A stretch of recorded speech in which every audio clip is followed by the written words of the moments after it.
some dudes on defense too. You look at it, Jalen Ramsey, they got Joey Porter, you got Darius Slay's older, but Juan Thornhill, Patrick Queen, Chuck Clark is cold, Cam Hayward cold, Alex Highsmith cold, Yeah. Jabril Peppers is smooth, TJ Watt, like they got dudes, bro. No, they got dudes. It's just sometimes like on a short week.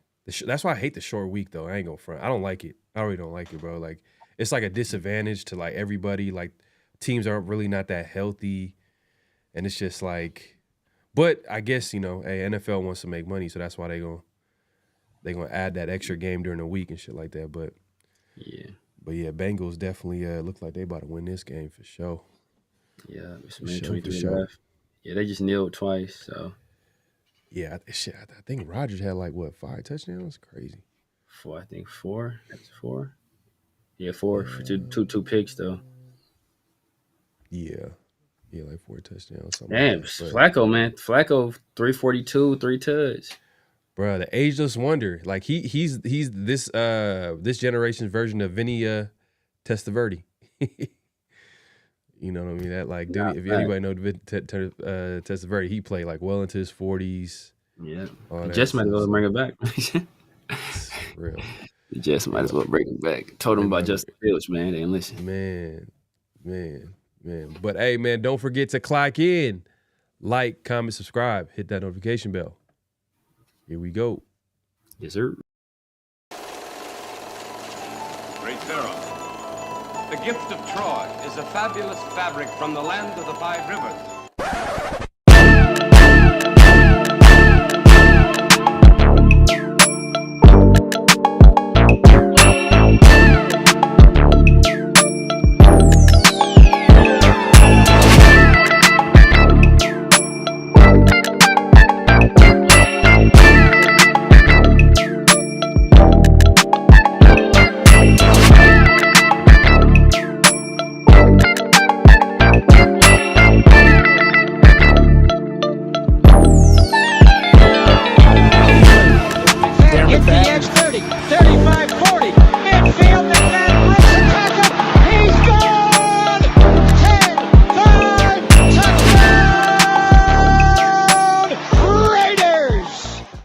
Years ago, when we came to Los Angeles, I really believed that the greatness of the Raiders would be in its future.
We back for another edition of Around the Shield, man, and we got a special guest in the building. It's Mike Avelli, 24 in the building.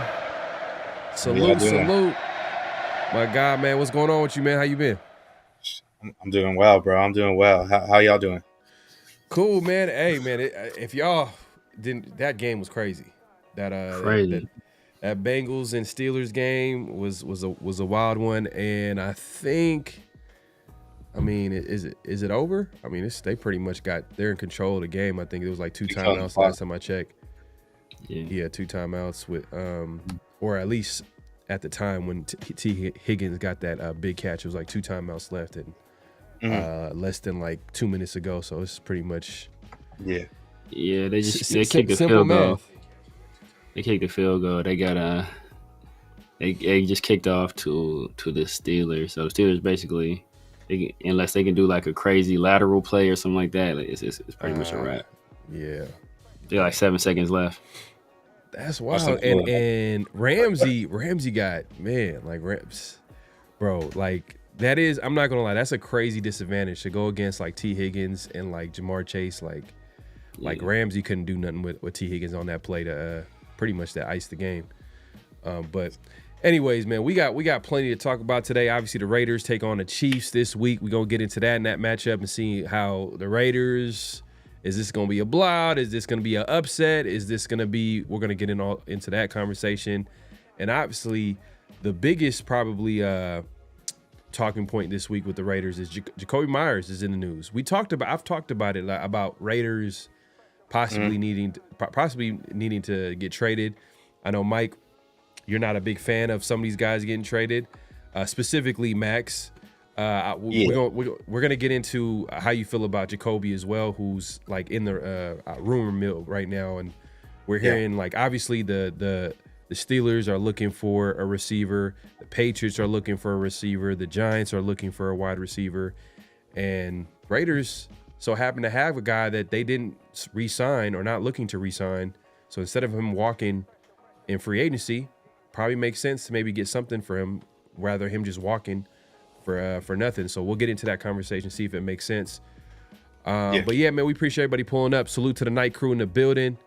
Everybody pulling up, man. Salute. Make sure to clock in, hit that like button, hit that subscribe button, hit that notification bell. Yeah, in the building, man. Appreciate you, my guy. Appreciate you pulling up. Yeah. Salute to Jason Marshall, man, my guy, man. Isaiah, salute. Herman says it's 8:30 p.m. at the time when he wrote this, or about to be 8:30. I mean, he says 8:30 p.m. in Palm Springs, California. Okay, all right. Well, Herman from the future, crazy. And he just want to give the Raiders salute. I feel you. Yeah. Isaiah says Flacco was balling. They couldn't stop Jamar. Yeah, they could. That's pretty much what it was. They could not stop their. I mean, the Steelers usually are aren't they like a really good defensive team? I mean, they got defensive talent. I mean, you got with the Jalen Ramseys. We were talking about earlier. Like they got a lot. They got some talent on that defense side of the ball for them to play like this is crazy. But the Bengals are one of those teams that can probably embarrass you just because of the weapons. They have like 2 number 1 receivers. Like, that's just it is what it is, man. That's like a mismatch. Yeah. What's crazy is that I think there's like a soundbite from earlier in this week. I think it's earlier this week where obviously the Browns traded Flacco to the Bengals or whatever, and then like Mike Tomlin was just like dumping all over them. It's like how stupid they were to trade their week 1 starter to a division rival they know needs a quarterback. Why would you do that? Something that stupid. And obviously Flacco comes out and beats him. So I know he's super hot right now. Oh yeah. He's gonna have something special for the Browns. He's gonna have something special for them. Yeah, no, for sure. I mean, but they already beat them. I think that comment was made, I think, at the time when they played the Browns, and now and they went ahead. They obviously beat them. Yeah. But it is what it is, man. But yeah, that was kind of questionable. Why would you trade in division? But I guess the Browns, they're gonna do what Browns like to do, man. They just gonna do what they want to do. Jason Marsh says, "What a game! Way over expect." Yeah, man. It was a good game. A game for sure. It was like a lot of big plays, a lot of they just couldn't stop each other. It was like the last person, whoever had the last. See, and that's the thing too. Like, what do you do in that situation? Like, if I know, and it's called 4-minute offense. You know what I mean? It's called 2-minute offense where you gotta you wanna go down the field, but you also want to keep in mind like if you have the ball and it's less than like 3 minutes to go, then you probably want to like, take some time off that clock. Yeah. Which obviously, the Steelers didn't do. They scored a big touchdown at the end with Pat Frymuth, but yeah. But that's what I was saying, man. Like you got to take, because you need a touchdown to take the lead, but it's like almost like damn, like you scored too fast at that point, because it's right in that no man's land where it's only a little bit before the 2-minute warning, so they can hit the 2-minute warning, and then after that, you kind of at their mercy, and all they need is a field goal. So that's what makes it tough. It's like, 'cause if they need a touchdown, okay, you in good shape. But if all they need is a field goal, then they can just bleed the clock and make you use your timeouts and put you in a bad situation. So, and that's exactly what happened. Yeah. Rosetown said, if Bengals can upset the Steelers, so can we with the Chiefs. Yeah, I mean, it's possible. It's definitely possible, man. It's definitely possible. We'll get into it. Salute, my guy Kevin in the building, man. Appreciate you pulling up. Just another DJ, my guy, man. He says, how is it Joe Flacco can put up 320 plus yards on the Steelers and the Raiders with Geno Smith can't even throw for 250? Yeah, man. Geno's struggling. He put up 320, I think, week 1.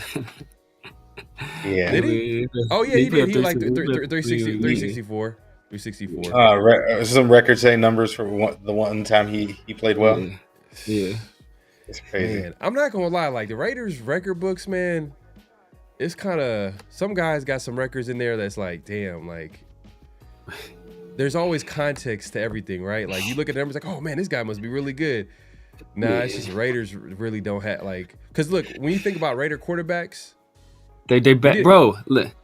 I was just talking. It's funny. I was talking to Chris and Turf and him earlier, and because Chris he does not like CJ Stroud. I was like, bro, if CJ Stroud right now will be a top 5 quarterback in Raider history. Like with his numbers where they are now, with his accomplishments now, he'd be top 5 Raider quarterback of all time. Like that's sad. That's bad. That's bad. Yeah, that's bad. Because I think Derek Carr has all the records, right? Has all the records, yeah. He has all the records. But the best quarterback, I think, like I think it's Ken Stabler. Yeah, it's like Stabler. And then like with Stabler too, it's a lot of it is context, because back then like they weren't passing like this. Like the passing numbers, like having a crazy season back then. Like I think Ken Stabler's best year might have been like, he won an MVP, right? I think he won an MVP. His best year, he had like 24 touchdowns. Like 24 touchdowns, like 12 interceptions, 13 interceptions. It's only 15 games back then too. Yeah, that and plus like it's not a passing league. Yeah. Like the way the game was played is completely different, but it is what it is, man. It's crazy though. Like people will bring up those stats and be like, "Oh man, like this guy is the top 5 in history." You know what I mean? Like you know what? Okay, all right. A perfect compliment, like where there's some meaning behind it is. I know, Mike. You watch hoop? You watch basketball? Yeah. Like the Lakers, right? If you're a Laker player, right, and you break a record with the Lakers, that's unbelievable. Like exactly. You're doing something crazy. You're a pretty good player, because you know how many great players played with the Lakers. So it's just like if you look at the Mount Rushmore of greatest players of all time, you like probably 3 like just greatest players in the history of the NBA. 3 of the 4 have played for the Lakers. You look at it, it's like Jordan's the only one that didn't. It's LeBron, Kobe, Magic. Or if you want to throw Kareem up there, okay, you want to throw Wilt up there. Only 2 that's not, that you could really throw up there that's not Lakers is made. You want to put Bill Russell up there, if you want to put Bird, or you want to put Duncan. But other than that, bro, or if you want to put Shaq too, Shaq. You got to say Shaquille, man. You got to put most dominant. Yeah, man. So it's like. So yeah, man. So it's always context. Like so when. Yeah, so that's like, oh man, like I always used to cringe when they'd be like, oh yeah, Derek Carr is he broke the top 5. I'm like, damn, bro. And he did that with going to the playoffs like what, once or twice. It's like, wow, that is unbelievable. But that's kind of equivalent. I know we're going on a tangent, but that's equivalent to, I think the Saints, one of the Archie Manning, right? Doesn't Archie Manning have a lot of passing records, but he didn't win a lot with the Saints, I believe. Yeah, he was terrible. His like win-loss record was just horrible. Yeah. Yeah, the record for the win-loss record too, I think, right? Probably, man. I think he has a record. So I think he has some kind of record too for like most losses or something like that. Yeah, he has some crazy like terrible records too. Like damn, Archie was bad. Man, how you feel about Archie Manning, the junior? Arch, yeah.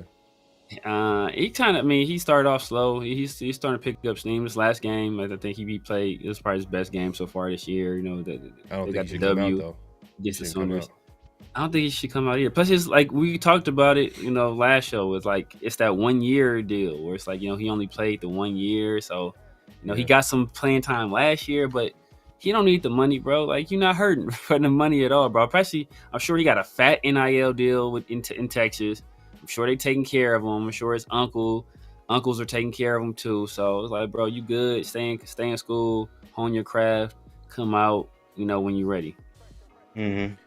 Yep, I agree with that, bro. I don't think he's ready to hit the league this year. A lot of people were going into this college season were saying he's the first overall pick, all that. Not yet. Yeah. Maybe next year, but I'll say this: I see talent though.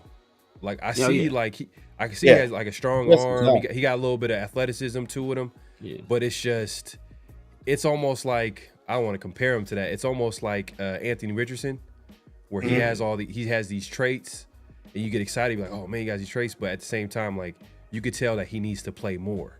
Like, he needs to like refine his skills. Like, so I'm sure like his family's gonna be like, nah. He's he's a Manning. He's in a situation where it's in his best interest to stay, and if he improves just a little bit and becomes like a good college quarterback, he's going number one. Just because he's a Manning. Just off bloodlines.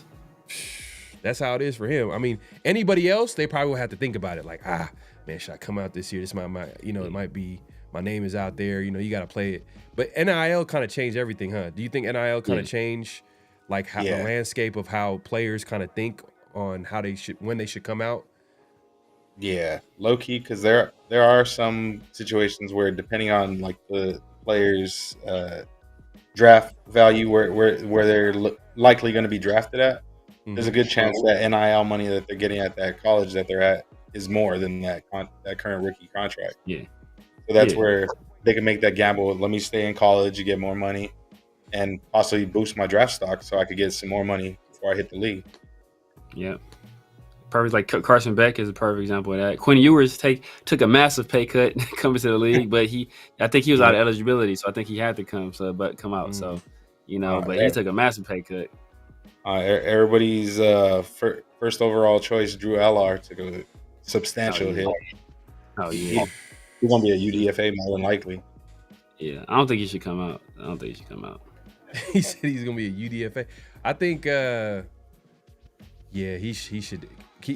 Does he have eligibility? I think he should have like another year. He has eligibility. Yeah, he's young, bro. He's only like 21 years old, bro. He has at least another year. He should have came out last year. I was like, he should have came out last year. He cost himself a bunch of money not coming out last year. Because he would have went, like, it was a talk of him going early, like super early. Yeah. So, but see, that's where like the NIL can like be tricky for certain players. Like, oh well, you know what? I'm still getting paid. I'll stay a little bit longer, whatever. But then at the same time, like, when is your hype the highest? You know what I mean? Where can you get drafted the high? Like, you want to go, but do you think players think about this where they be like, you know what? I want to get drafted high, or do they be like, I want to go to a good team, a good situation. I want to go to like, because if a team is drafting high, like at the end of the day, like they're trash. It'll be bad. Yeah, it's bad.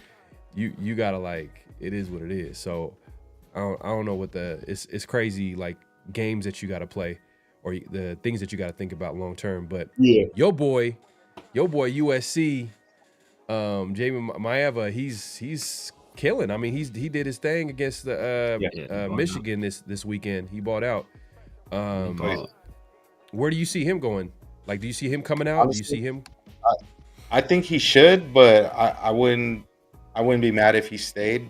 In my opinion, though, it makes sense to leave just because they already have Longstreet, who, when they brought him out here for certain little package plays, he showed something. And then they got another kid on the way in Ryder Lyons, if I'm not mistaken.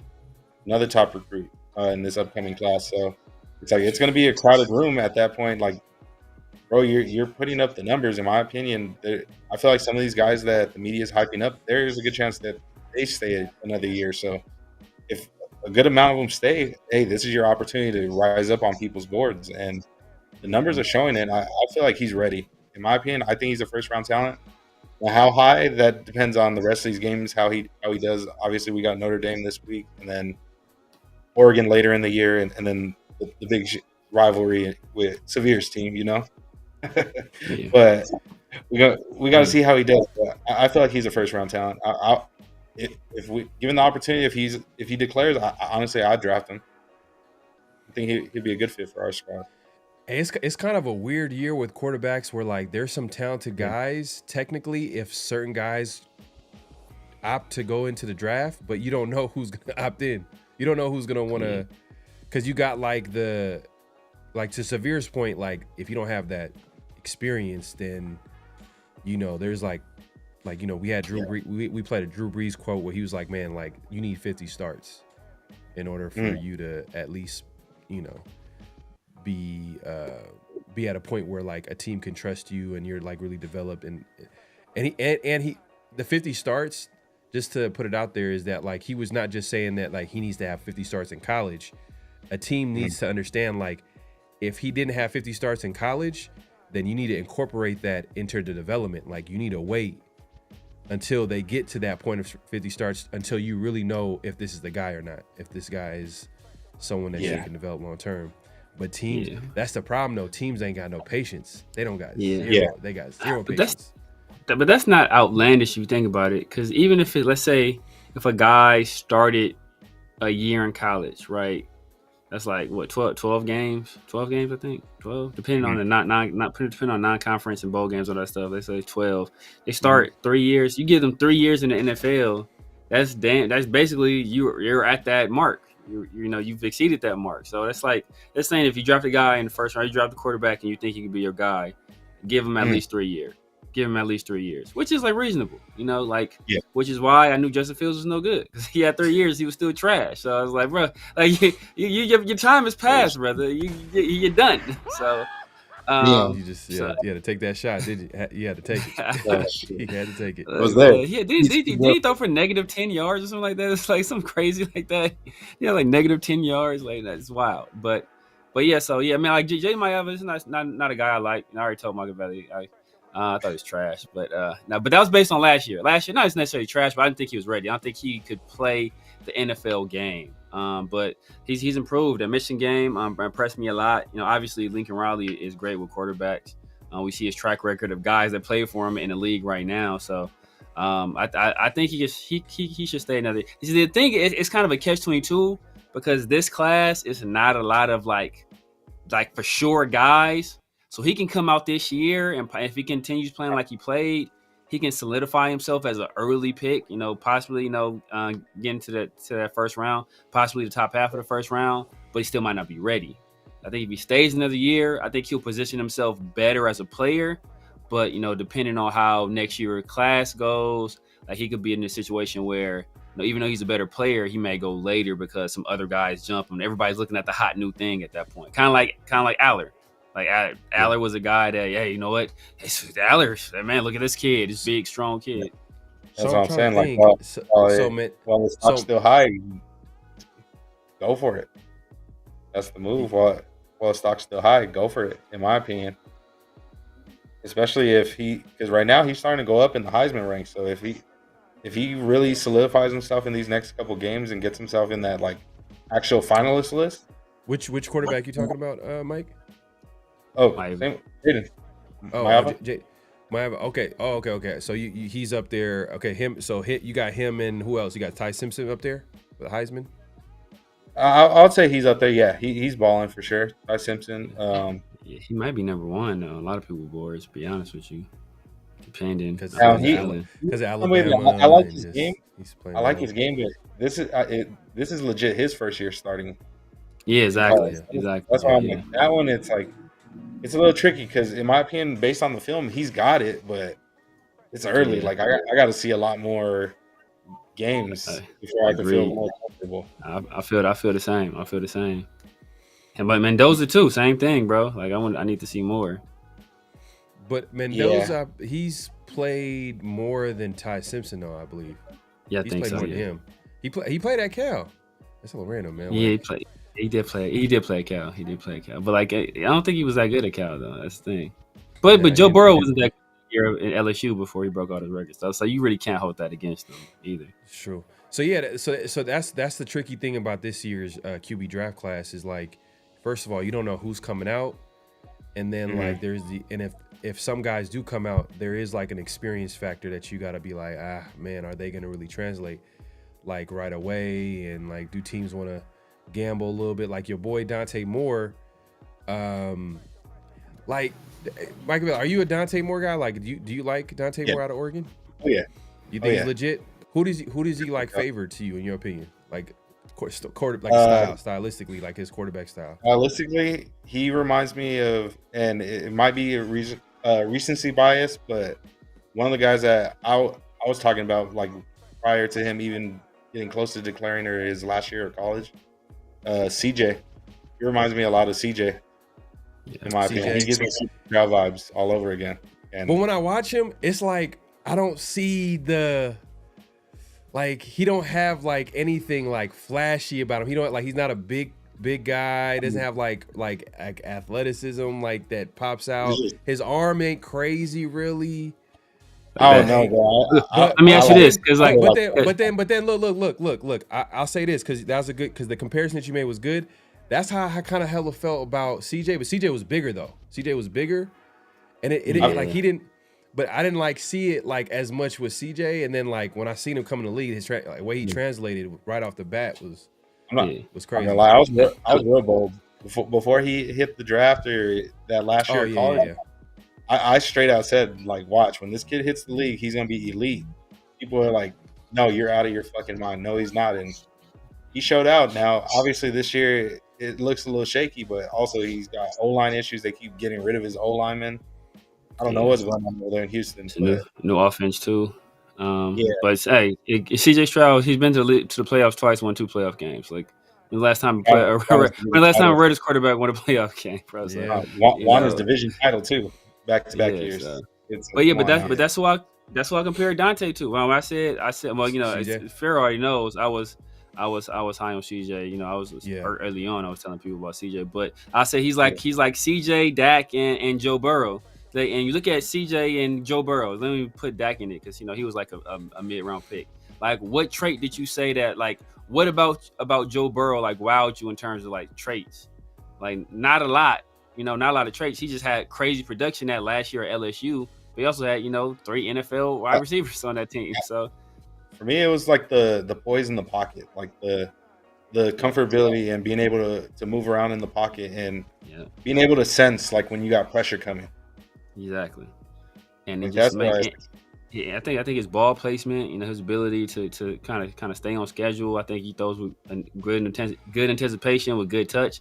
It's all stuff I saw. Stuff I saw with him like as a 17-year-old freshman. Even though like he had his struggles, but you can see it early on that like he wasn't struggling because like it was too big for him. It's just at that point, you know, he was like a baby out there against like bigger, like just more mature players. So he was going through some growing pains, but you know, you can see, I saw it then, like, man, this kid is like cold. That's why I said, I told Pharaoh back then, like, yo, this dude gonna be a top 5 pick one day. Like, and that's after he had already went through his struggles, hit the transfer portal, went back to Oregon. We knew he was gonna be sitting for a year. I was like, he's gonna be a top 5 pick because you can see it. Yeah, nah. Well, we'll see. I just need to see more. I watched that a little bit of that Indiana and Oregon game. Mendoza. I mean, like when I was watching Mendoza, is there anybody on his like receivers that are like gonna be draft eligible? Or are they gonna like? It's just I don't know if I don't know if he has. Does he have? I think there's one. Yeah. Yeah. It's his name's with like a C or something like that, I think. Yeah. Kirk Cignetti is Kirk Cignetti is probably like the best quarterback coach, and him and Lincoln Riley are probably the two best in all the college football. Him, Lincoln, and maybe you put Kalen DeBoer up there, but Kirk Cincinnati is a G, man. Yeah, Kirk Cincinnati, he's good at what he does, man. Yeah, and he just signed like a 8-year contract too. Yeah. He got to the cheddar for sure. I wonder if he can get out of that contract too, because like if his hype gets big enough, I mean, but then if you're a coach, not gonna lie, like coaching in college, you're like the superstar. Yeah. Like the coaches. Isaiah in the chat and Edgar both said it. Cooper, that's the receiver over there at Indiana. Okay. Yeah. Okay. Yeah, because I felt like the Oregon corners, because low key were they're getting after him a little bit. Like it wasn't really a lot of separation like that, and then he made that like nice little back shoulder throw like in the end zone. I guess that was like the game-winning touchdown, I think, at the end of the game. The kid, it's not Cooper, it's the other kid. I think it's Indiana. It's Surratt. Surratt's in Indiana, right? Yeah.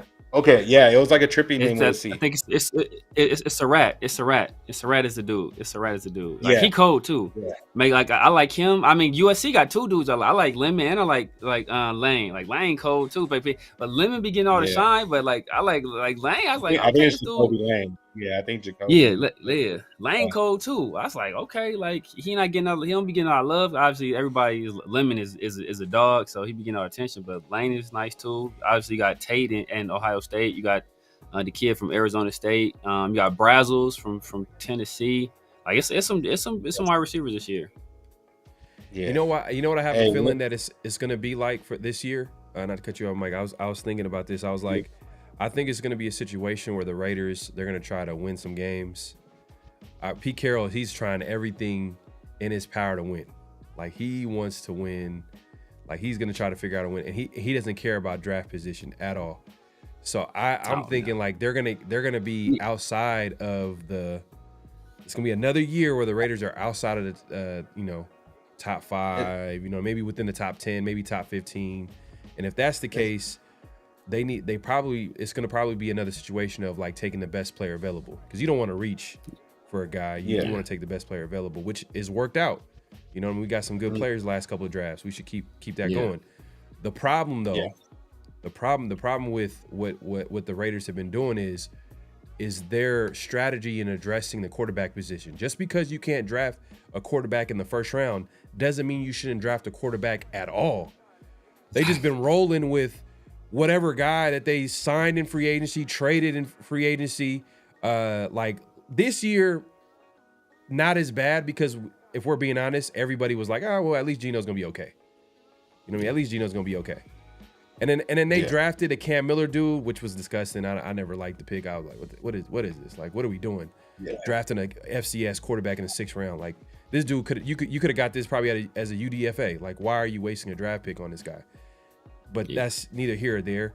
But the year prior though was disgusting. Like, it was terrible. Like, when I say disgusting, I'm talking about like you hear Telesco talk about, if it was pick number 13 and Penix was on the board, I'm passing. Oh, why are you passing? Well, it's the talent on the roster. It's not ready. It's not conducive to bringing a young quarterback. How about Bo Nix? Oh, well, Bo Nix. Well, I would have. Like, what are you talking? What are you talking about? Like, and meanwhile, Penix is playing good football, and I threw this, and I said this earlier in the week to Severe on the 50-50 show. And I said, and we both agreed, and I said this on X as well. And some people kind of been pushing back, like, Brock Bowers is he's a future Hall of Famer. I'd rather take a good QB over a great tight end. Do you agree with that, Mike? Fair. Yeah. Honestly, every year people get mad at me for saying it, but at the end of the season, we always come to the same conclusion. We need a fucking quarterback. And we're being honest, bro. Like, that's the move every year. I keep saying, let's draft the quarterback. I'll draft the quarterback high. Last year, obviously, we all wanted Cam Ward. I'm not going to mention his name. You already know who I wanted at 6. And I even said I'd be willing to take Jackson. Yeah. Exactly. I even said I'd be willing to take Jackson Dart at 6, and people said I was insane for that. But Yeah. I was willing to take Jackson Dart at pick 6. That's how bad I feel we need a quarterback. Yeah. Okay. I was high on Dart, but I wasn't doing 6 though. I was high on Dart because I mean, I wasn't taking him at 6 though. I wasn't taking. It's like if it's your guy, we can bro, trade back in that situation. Yeah, we can trade back in that situation. I was good with that. I thought he was gonna go. I thought 3 was gonna go in the first round. I thought it was gonna be Cam, Shador, and Dart. And obviously, we know what happened to Shador. But I thought those 3 were gonna go in the first round. Yeah, some weird politics behind the scenes, but it is what it is now. He's gonna soon get a shot in Cleveland, and I hope he thrives over there. Yeah, because man, so boy, been despicable. He's been despicable. What was my guy rundown say? Meg the Stallion levels of ass. Damn, bro. That's funny. Bro. But yeah, man, and what I was saying has nothing to do with anything against Brock. It's just the reality of the situation. Quarterback is going to impact the game more than a tight end. A good quarterback is going to impact the game more than a great tight end. So it is what it is. The Raiders got to figure out that position, and I think that I don't think the Raiders have handled, or they haven't. It's almost like, they're like, we have AOC. We're fine. We have a young quarterback already. No, he already showed you what he showed you. And the investment that you have in AOC is not high enough where you could be like, we're not going to look at quarterback. You know what I mean? It's not like you're paying him a whole lot of money. It's not like he was drafted high because some of the things that I was mentioning, I mentioned that, the Raiders should have went ahead and picked a quarterback in the 5th round in the 2024 draft. Maybe there was nobody at number 13. Okay, maybe they didn't think that, Falcons were going to take Penix at number 8, or, they didn't expect 6 quarterbacks to go early. Okay, but the rest of the draft is inexcusable. Why didn't you go ahead and add any type of to think that Minshew and AOC were like, oh yeah, we're good, we're fine. Well, everything will be good. Everything's fine. That don't make any sense. And then people were pushing back Spencer Rattler, because that was a guy that was up in the 5th round before he got drafted by the Saints, but the Raiders had an opportunity to take him. They're like, Spencer Rattler, he's not good. He's what do we? Us Joe Milton. That's not the point. We need to add talent. You don't know what's going to happen. It's still early in their career. And by the way, Spencer Rattler, I don't know, Mike, if you've been paying attention, he's been solid with the Saints. Yeah. He hasn't been playing bad. And I'm looking at his situation. I was watching the last couple games. He don't have a number 1 receiver. He don't have a Brock Bowers on offense. They just got they have weird weapons. And they have to find creative ways to get some of these guys the ball, but it's not like he's playing bad football. And it's like, man, if we had Spencer Rattler, maybe we would win some of these games that Geno Smith is losing. Maybe there would be maybe Geno Smith would be playing better if Spencer Rattler was in the room. Because that's another thing. When you add a young quarterback that's talented, that could threaten that starting job, it puts pressure on guys like Geno Smith to play better.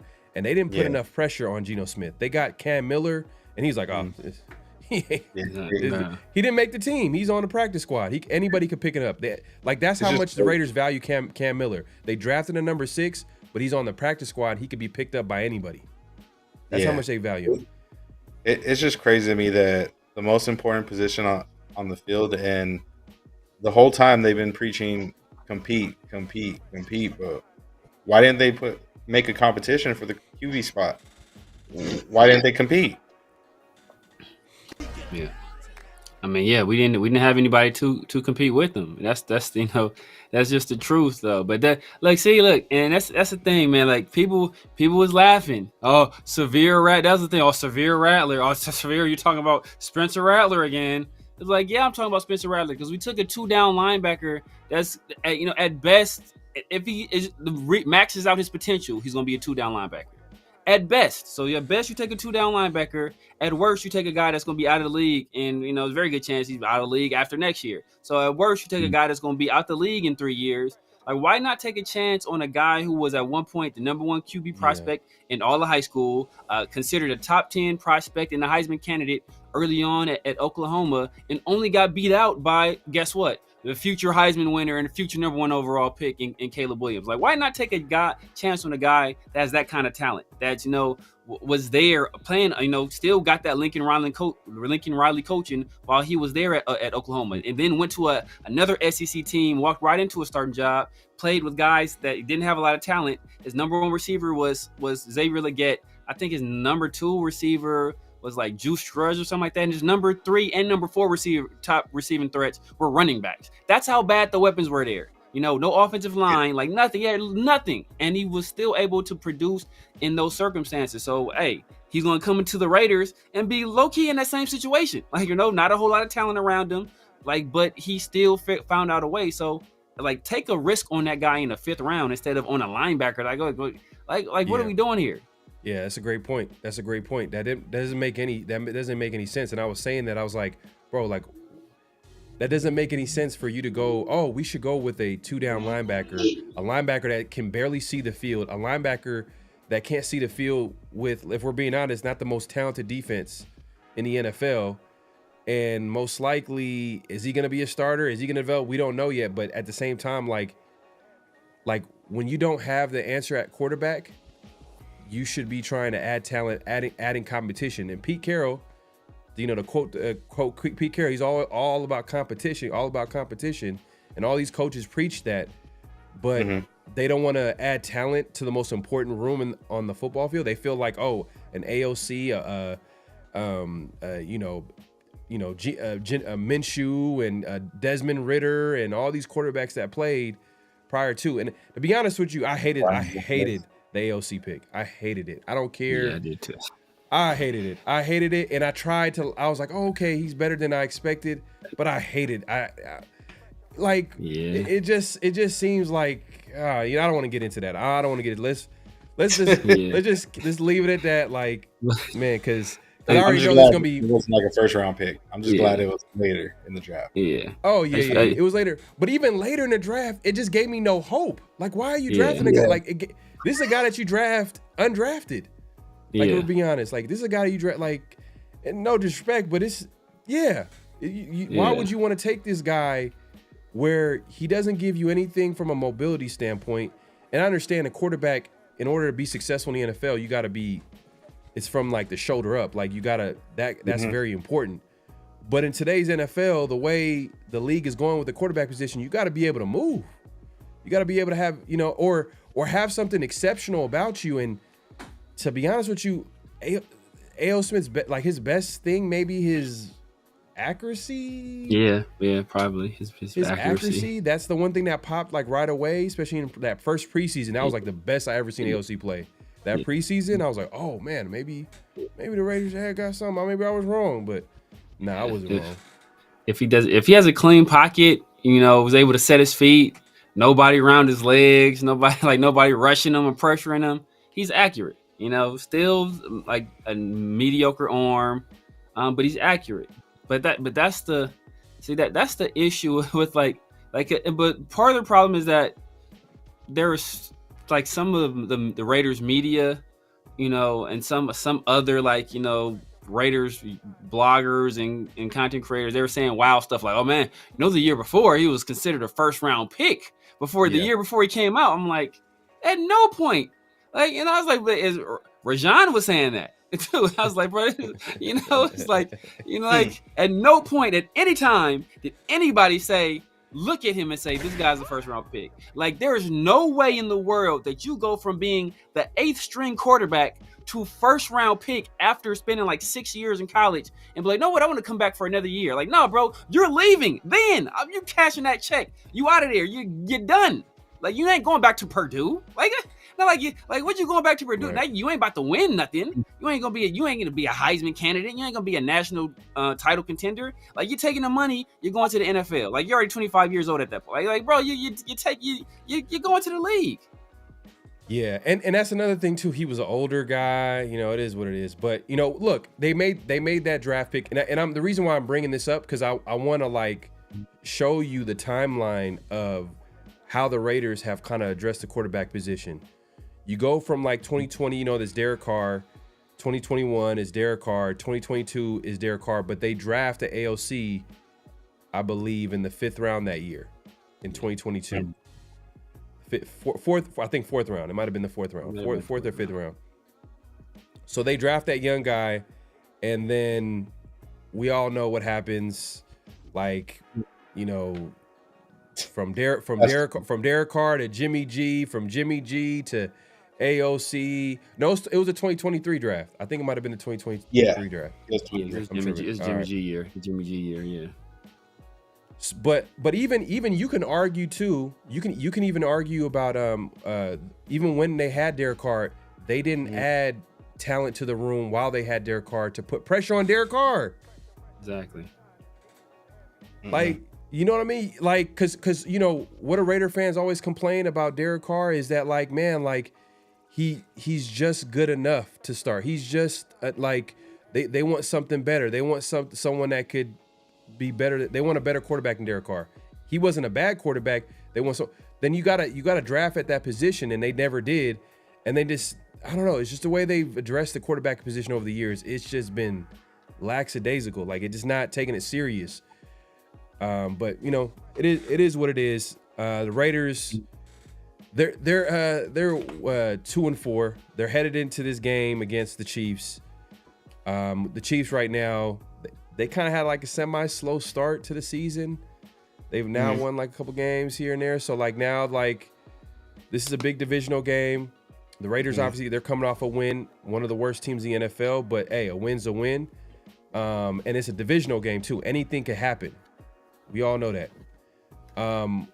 Mike, what's one of the biggest things like you're going to be looking at like during this game? Like, cause this, at the end of the day, Arrowhead is a tough place to play.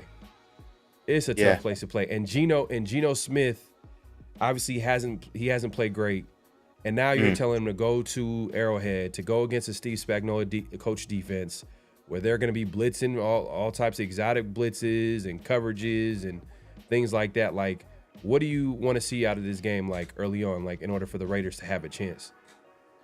For sure, I want to see the D line, the pass rush get home, bro. You got to stop Mahomes. If you want to have a chance at winning, you got to stop Mahomes. Yeah. If we're being honest, Kelsey isn't the same guy that he once was before. And these weapons that he has, they're not really anything spectacular, bro. Like, they can be contained. We just got to really stop Mahomes. And besides that, opposite side of the ball, the trenches, they gotta win that battle, bro. We got to be able to dominate in the run game because obviously, like you said, Geno hasn't been playing up to par. So we got to get something going, and it's got more than likely going to have to be the run game. No, definitely. The offense has to go through Ashton Jeanty. I've been said that, especially now more than ever. I thought that was the plan going into the season. I'm like, oh, you drafted running back number 6. All right, okay. You know, they're going to get Jeanty going. They're going to find creative ways to get him the ball because he's their number 6 overall pick. You put less pressure on Geno Smith because, you know, what was the talking point with Geno Smith when he came to the Raiders? Oh, well, yeah, Geno Smith, he did throw a lot of interception with Seattle in his last year, but there was a lot of pressure on Geno to make plays. You know, the offensive line wasn't protecting him, and there was a lot of pressure on him to make more plays. So I'm like, okay, you drafted a running back. So I'm thinking, okay, that's going to take pressure off of Geno and to make it easier for him back there. And obviously the offensive line hasn't been playing well as well. But at the same time, like it felt like they were incorporated. It just felt like they didn't really go that route of kind of like featuring Jeanty as much as I thought they were going to do. Maybe that first game a little bit, you can say they gave him some carries early on, but you know, that game, if you were watching it, it was more pass heavy than we expected, especially with the circumstances of the weather. And then you fast forward the Charger game, felt like they went away from the running game a little bit, like, and then it just took like Geno, playing terrible football for them to be like, all right, this game, you could tell, it's like, over. You could tell, like, we need to get, it's over, but like also they need to get the ball to Jeanty. They need to get the ball to Jeanty. You could tell like it was a whole different mindset as far as how they were going about their offense. But you're saying that Jeanty needs to get the ball, like it's kind of the same style compared to we're gonna have to just wear down their defense with our running game, bro. And if we're being honest, the last time we beat them at Arrowhead, our quarterback didn't complete a pass for about 3 quarters. Maybe we need to do that again this time around so we have a chance to beat them, bro. I'm glad you brought that up. I'm glad you brought that up because look, Zamir White put up 200 on them in Arrowhead on Christmas Day. 200. 200 with 200 on the ground. 200. So wait. No, hold up. Zamir White rushed for 200 yards? Yes. Hold up. Let me look at. He didn't rush for 200 yards. He rushed for 200 yards. Yeah. I know he had a big game against Kansas City. It's 200. It's crazy.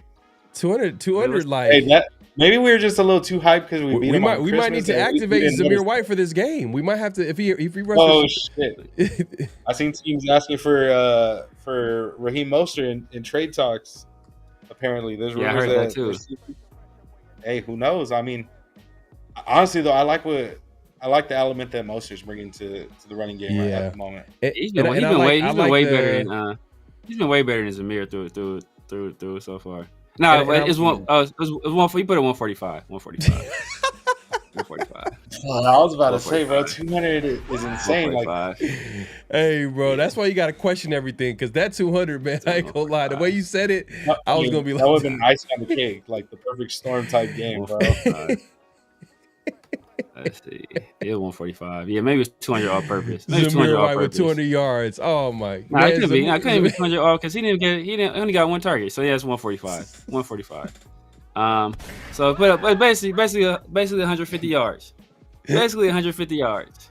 Still not bad. No, he balled out though. He balled out. Yards without Aiden O'Connell completing the pass for 3 quarters. So they're sitting on the run. They're basically they know we're going to run the ball. We have Zamir White. We don't have a really good offensive line. Aiden O'Connell's not a threat at all. And even if he was, let's say Aiden O'Connell was passing the ball, like Aiden O'Connell's not a threat to throw the ball down the field. So like the safeties are like we ain't vacating the safeties out of the box. So at that point, they're sitting on the run. So we put up 150. Obviously we scored two defensive touchdowns that game as well. So that helped us get to the victory. But like I said, if I'm expecting, a similar performance out of Genty. I need 150 all purpose. It's not be just rushing because I think we should get him involved in the passing game. He's shown that he can catch the ball. When he does catch the ball, get the ball in his hands, he can be effective. So I think we need at least 150 yards all purpose. We need like a game similar to the Bears game. Minus I don't think he's gonna be able to get like a big run like that in this game. But that's similar type production where he's doing it all. He's scoring touchdowns on the ground. He's scoring touchdowns in the passing game. Like he's doing everything. Because early in the year, like obviously the first game, Geno comes out. What he throws for 360. I think you guys said it was like 360 against the Patriots. So yeah. So he comes out balling. Week 2, obviously Genty had some issues in pass pro week 1. Week 2, he had some further issues in pass pro. He also had the issue earlier in the game where he ran the wrong way on the play. So, obviously he wasn't going to get when you make those kind of mistakes in the game where it's like attention to detail mistakes, coaches are going to punish you. So he should get punished that week, and he got punished. Like, like what they going to do. Adonai Mitchell ain't played since he fumbled the ball out of bounds. He ain't played. I don't think he played a game since then. At least not the rest of that game and the game against us and the following game. So maybe he gets in this week, but he ain't played since then.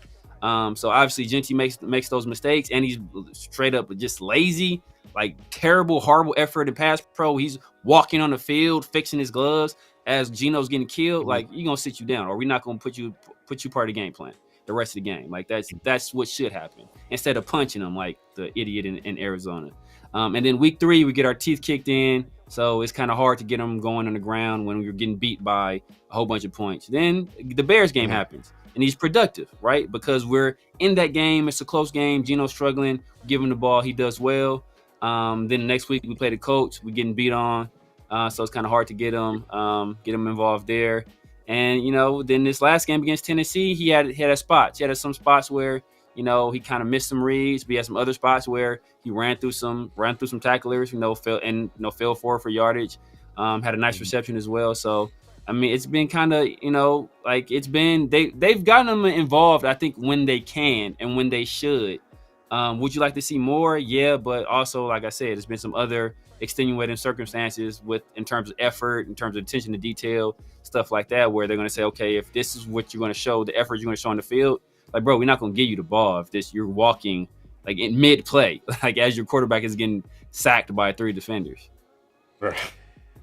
Well, look, I do want to see. Okay, I feel like they're gonna have to get the short passing game going again. Like they're gonna have to get that going. They're gonna have to get the ball out of Geno Smith's hand. Like they can't have him standing back there and him trying to and have him try to read a Steve Spagnuolo defense. Like I don't want to see that. I don't feel like that's a good combination with Geno Smith. But as far as Genty, look, matchup wise, there might be this might be a weak point for the Chiefs defense. They're top 20 overall in rushing defense, but they're giving up 4.7 yards a carry, which is like 26th worst in the NFL. So like, there's a little bit of like, all right, a little bit matchup, but we also got to look at like who's there in the middle, Chris Jones. So sometimes it's like the numbers say that they've been struggling against somewhat struggling against the run. Like that's a weak point on their defense. They're top 10 passing, but as far as matchups with the interior offensive line, they're gonna have guys like who we got Parham, JPJ. They're gonna have to step up this game. They're gonna have to step up this game for sure. Because this was the same story against the Titans. The Titans, I think, weren't they like ranked the worst rushing defense in the league? And we were coming off a game where we're like, okay, Genty, against the Colts, hey, I think that was obviously the Bears game, you want to say that was the best because he had that big run. But just in terms of what I saw out of him in that Colts game, I kind of saw some juice out of him. I was more impressed just what I saw from him as a player in that game, because I saw some things I didn't really see before, just in terms of, hey, I see a little bit of quickness, see a little bit of explosion. So I think if we had stayed in that game, I think he would have had a big game that week. So you were thinking, hey, coming off this game where we kind of showed some signs early on, we kind of were forced to abandon the run. Hey, we go against the Titans and they're the worst, run defense in the league. Hey, this is gonna be a Genty game, right? Like we get and obviously, similar to Chris Jones, Jeffrey Simmons kind of just wrecked that for us for the most part. So, so we'll kind of see what we can do this week, because as you say, just because the numbers say the Chiefs aren't a good defense, they still have good defensive players. Chris Jones, George Karlaftis, Nick Bowden, like they have guys that are top tier defenders. So it's still gonna, I think it still might be some tough sledding. Just FYI, I mean, we kind of know that like they're a blitzing team. That's like a given with Steve Spagnuolo. He's gonna throw blitzes. They're in the top 10. They're number 6 in the NFL in blitz percentage, and pressure percentage. I was surprised, but it kind of shows up a little bit. Early on certain games. I remember that Charger game, and just in certain games this season, they haven't really got to the quarterback as much. Yeah, they've had to blitz in order to get pressure, and right now like they're pressuring the quarterback less than the Raiders are. And we've been talking about the Raiders' front four and getting pressure has kind of been inconsistent this season. The Raiders had to blitz in order to get pressure. So this is where the offensive line, hey, like if they can just play solid, like average, cool, like hold their own a little bit, give Genty some space, and then Geno. Can he just snap out of it a little bit? Like just, hey, what's interesting? Shout out to, Homegrown, Derek Carr and his brother. They were like, they said something interesting about the game. I seen a clip where they were talking about like, Chip Kelly and his, how we haven't seen his up-tempo style yet with this Raiders team. And he was like, well, that's possibly due to circumstance. But he was saying, Derek Carr was like, this is a perfect game to do it though. Because when you go up tempo, you kind of force Spagnuolo to go into more simpler looks. You're not gonna, have him like, he's not gonna, because that's what's so good about the Chiefs defense when they're at their best is like they can do a lot of different Exotic looks, stuff. a lot of exotic blitzes, a lot of different looks, and they all do it well. And like for a quarterback, like that can be confusing, especially a Geno Smith who's doesn't know what a cover 2 is with the like. It's just he's struggling like with this, what's going on out there. But we'll see how it shakes out. The problem with that is that if you want to be able to go up tempo, you got to like complete passes. So you got to like. That's what I'm saying. You got to complete. So It's you too got to risky. kind of, because especially if you catch them in a personnel grouping that you like okay, damn, they got this group on the field. Like we want to keep this group out there, and we like the group we have on the field. We like the matchups in this group. So hey, let's go up tempo. Let's get on the ball, get in the ball. But the thing about that is, first of all, you got to complete passes. Second of all, your communication has to be on point. And one of the things we've been struggling this year on the offensive line, especially, and we've seen several times where Jordan is pulling where he's supposed to be blocking, and they missing, they're not passing off stunts correctly, and like doing all kind of mistakes up front. It's because communication hasn't been there. And the reason we supposed to have put Jordan Meredith there, according to Pete Carroll, was because he was a guy that was better in terms of communication. So it's like just having to being in Arrowhead, having to go silent count, against that defensive line, I think it could end up being a rough day if Jordan Meredith doesn't step his game up.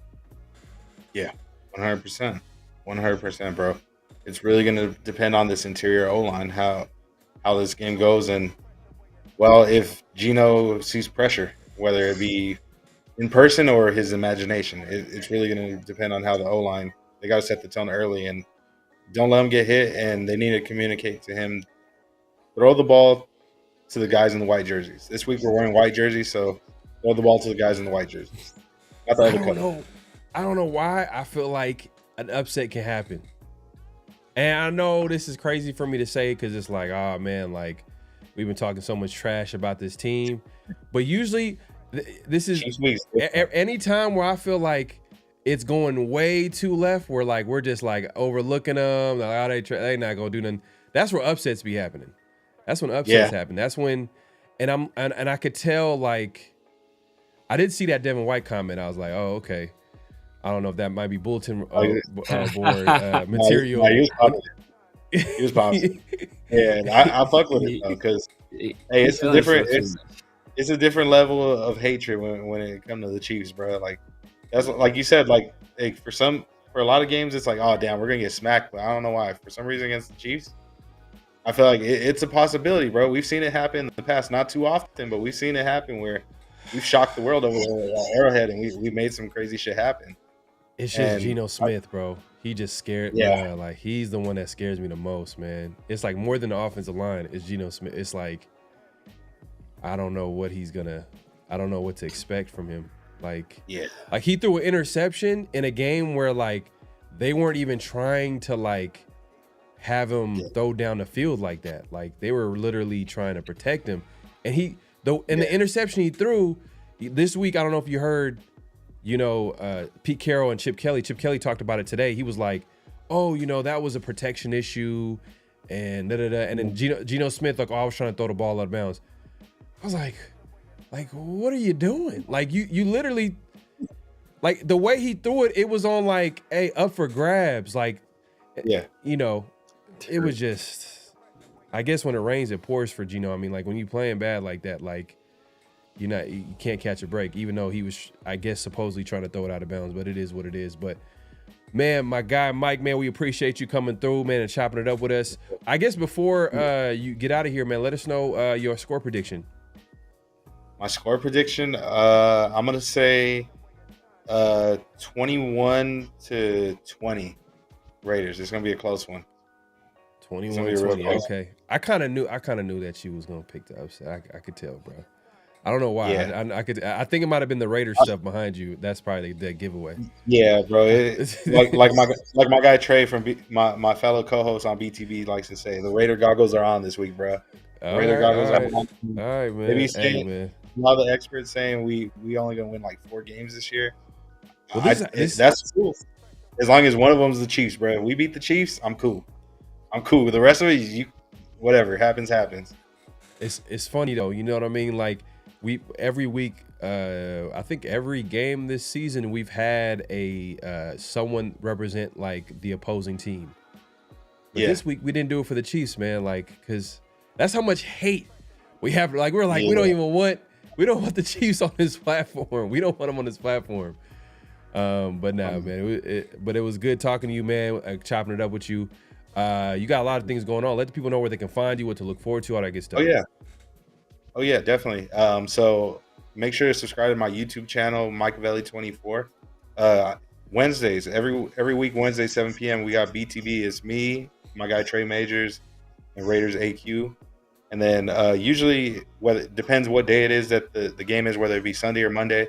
Usually the day after, me and my guy Raider Rundown, we do the film breakdown on the game for blunts and breakdowns. And then you already know, end of the week, we come through with the opposing team. Whoever we got that upcoming week, another episode of blunts and breakdowns. And if you want to follow me on other social medias, you can follow me on Instagram, Jacobi24, and I have a new Twitter now. It is the Jacobi.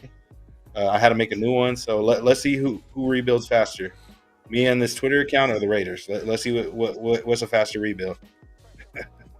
All right. We'll see, man, and definitely give them a follow. I'm trying to get the link in the chat. If my mods can go ahead and do so, be much appreciated. I'll try to set it up myself as well.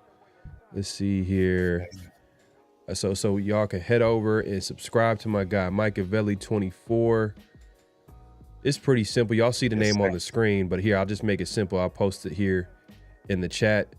Y'all can click the link and obviously go ahead and subscribe to my guy. We appreciate him coming through.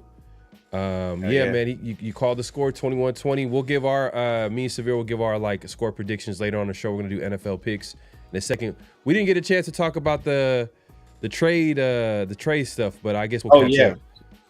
But we could real quick. I got you. Okay. Before you head out, man, like Jacoby Myers, he's in the rumor mill right now, like him not showing up to practice because of a knee and toe. But he's at Laker games, sitting courtside in a preseason game the same day.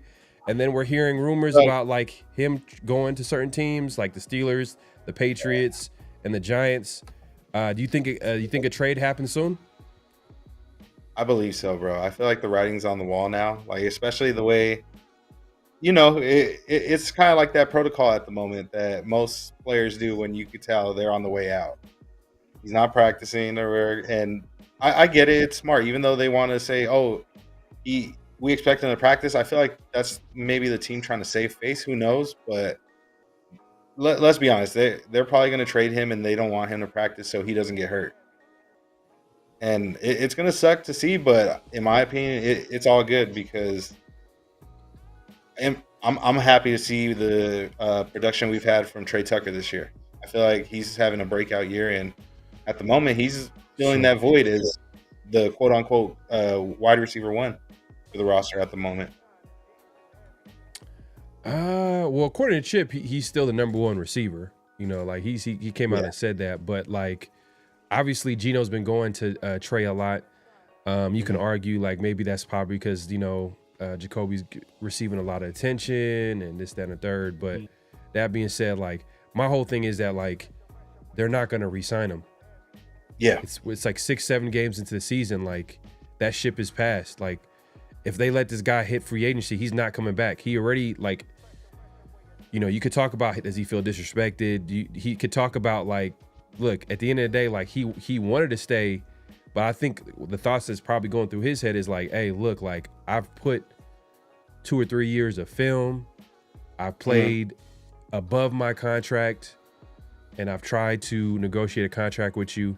Once free agency rolls, all that time, he's not going to think about, I'm going to come back to the Raiders. Nah, he's going to go to whoever the highest bidder is and whoever shows him that, like better quarterback situation, a team that believes in him. Like, I feel like that matters to players, like coaching staffs that believe in it. Like, he probably doesn't feel like they believe in him. Yeah, like they don't feel like they believe in him. So, and it's kind of showing in his play this year. Like, he's missing blocks uncharacteristically. Like, he just doesn't look like the same player as far as in the run game and making these, like, I don't know how many times I've watched the game and I'm like, that's Jacoby Myers guy that's making a tackle. Yeah. You know what I mean? That's Jacoby Myers. Like, why is it's happening a lot more frequently for some reason this year? And you could probably, Severe, I know you spoke about this. You said he's quietly quitting. That's what you want to quitting, bro. Yeah, quiet quitting. Yeah, but I mean, because like they like there was a study done. I think it's like it's like the wage effort, or it's like a famous, basically a famous studies like the wage effort analysis, and basically it says that people's effort at work is directly correlated to how much they feel they're getting, or if they feel they're getting paid their worth. So if they don't feel they're getting paid their worth, either consciously or subconsciously, they will withhold effort. So and there's a lot. So that's why there's a lot of people that are not productive, and that's why productivity is usually hurt in companies that don't pay their employees well. Like you see some of the most successful companies, like they generally pay their employees pretty well. So like, and I think that's what's happening with the Jacobi. I think whether it's consciously or subconsciously, he's not playing the same. He's not playing like we've seen him play since he arrived here. And at this point, I think bro. I mean, he milking it on the clock, bro. Yeah, fact. Like he feel like bro, like what? Why am I going to bust my butt for an organization that doesn't feel I'm worth being paid? And and look, and at this point, Jacoby might be like, look, whew, I'm glad these niggas didn't sign me back, bro. Because look at this nonsense. I'm cool. Yeah. I'm glad y'all didn't get me up out of here. I'm good. I'm good getting about. I'm glad y'all didn't like me in those contract. I ain't gonna be locked into this organization with this ancient ass coach and this, this offensive coordinator that ain't been getting it done. And PG is over here pissed. And Tom Brady don't know what the hell he doing. And Spytech, is drafting bums that ain't getting on the field. Like, I'm good. Y'all get me out of here. Send me somewhere else. Like, I'm fine. Thank you. So Spytech drafted his replacement in Jack Besh. And another thing too, like I've said this before, and I know like Severe, you don't feel this. You don't feel the same way about this. You feel like obviously he earned the contract, and I agree to a certain extent. But at the end of the day, I also understand like Jacoby he's replaceable. He's replaceable to me. Like he's not a dynamic, game-changing wide receiver. Like, it is what it is. I think like he's a possession guy. He's a good player. We do lose that. We lose a good player. And Jack Bish has to he's going to have to develop into that. He's going to have to show and prove that he can be at least a Jacoby-like player as far as his impact. That's going to, he's going to have to prove that. But I just feel like, at the end of the day, Jacoby's replaceable. I don't think I'm not going to like, oh man, we lost Jacoby. But I'm in the boat of like, all right, if you're not going to re-sign him, get something for him. Yeah. So hopefully they can go ahead and get a pick from one of these teams. Someone was saying like, oh, if you trade with the Patriots, they're not going to give you anything. They're probably going to give you like a 7th in the 2028 draft or something like that. But I don't know. Either way, I'm looking for like maybe a 5th, 4th. Yeah, like a 4th or 5th is I feel like fair return. Yeah, but you look at it like this. Like we're talking about Geno's best game, right? It was the week 1 game, and look at who led the team in yards that week. It was Brock, and partly because he had that crazy, that 38-yard catch, which basically they basically ran that pick play. He was running by himself. The guy who was right behind him in yardage was Jacoby, 97 yards. Jacoby also had the most catches in that game. So when the Raiders' pass offense was at their best, the guy they got the ball to the most and targeted the most was Jacoby Myers. So say what you want about he's not a number one. When Geno was at his best and when our offense looked the best, the guy that got the most targets and the most catches was Jacoby Myers. That's with the healthy Brock Bowers. That's with the healthy Ashton Jeanty in the range. So men lie, women lie, numbers don't lie. Yeah, man. We'll see how it shakes out. It feels like a trade is coming soon, but they do have until like November 4th to make the trade. I think that's when that's the deadline, pretty much. So we'll keep an eye on that. Chip Kelly spoke on Jacoby Myers today. He was like, "Oh yeah, I expect him to be at practice." He wasn't there. So, and then the rumors are still kind of like swirling a little bit. So we'll see how it shakes out. But yeah, I wish we had more time to talk. Well, we'll have a chance to talk again, Mike. we'll get into like some of the future moves and how the outlook of the team in the future. But always a pleasure, guys. You already know it's always love, bro. I appreciate always tuning in and tapping in with my dogs for sure. Go Dodgers. Yes, sir. Go Dodgers. Go Dodgers. Go Lakers, man. Yeah. But all right, Mike, man, appreciate you, brother. Appreciate you, man. Yeah, I appreciate y'all. And all y'all, appreciate the chat. Make sure Machiavelli24 on Instagram and YouTube, the Machiavelli on Twitter. And show love to my guys. Leave them a thumbs up and everything. Subscribe to the channel if you're not yet. There you go, man. Yeah. All right, bro. We'll holler at you, man. For sure. Thank y'all. All right, man. That's Machiavelli24. Man, just chopping it up with us, man. We appreciate him coming through. Obviously, the link is in the chat. If you want to go ahead and go over to my guy and subscribe to his YouTube channel. Also, give him a follow all over social media, Black Team Broadcast, all that good stuff. But yeah, man, we'll see how it shakes out with that Jacoby Myers trade. We'll see what happens. Man. But see, only reason I think it depends because I think they were saying they're looking at the compensatory pick, and it could be like a fourth if he walks. And then you look at like I think you might have retweeted it on X, where it was like if we trade him, it's like a 7.8. We saved $7 million, but it's like a 7.8 million dead cap hit, and it's like a dead cap hit next year too. So it might be better to let him walk via free agency than it is to trade him. So I mean, I don't know. And like I said, if we're not going to get at least a 4th round pick for him, like it doesn't really make a lot of sense. So it's some moving pieces, like a lot of it's going to depend on like what happens with Jalen Waddle. I know you spoke about it earlier, Chris Olave, he could potentially be on the move. So those are 2 wide receivers right there that I know they're younger guys. I think they're obviously more dynamic, so they're going to probably take precedence in the trade market over a guy like Jacoby, who's a little bit older and he's more of a possession guy. So I think it depends on how the market shakes out. But obviously a return to the Patriots, I think that would be beneficial to all parties involved, just because Drake May is kind of coming into his own. Keyshawn Boutte is playing well, but they can use another weapon. Obviously, he knows the system over there. Robert Kraft already told, I think he was on a shop with Devontae. He was saying Devontae said Jacoby Myers was the best kept secret in the league and how much he learned from Jacoby. And Robert Kraft was like, yeah, man, like I wish we never let him go. Like I wish we never. That was coming straight from the owner. Like I wish we never let him go. So I think a reunion could be in order. See, the thing is though, Isaiah, I don't think it's gonna be a third because I think Devontae went for a third last year, and I feel like Devontae's a better player. And another thing too about Jacoby, I didn't make a point about is remember when we were looking at receivers' productions when they hit that 30-year-old mark. That's probably like one of the least things to talk about because we always talk about running backs. Oh, when they hit 30, it just downhill from there.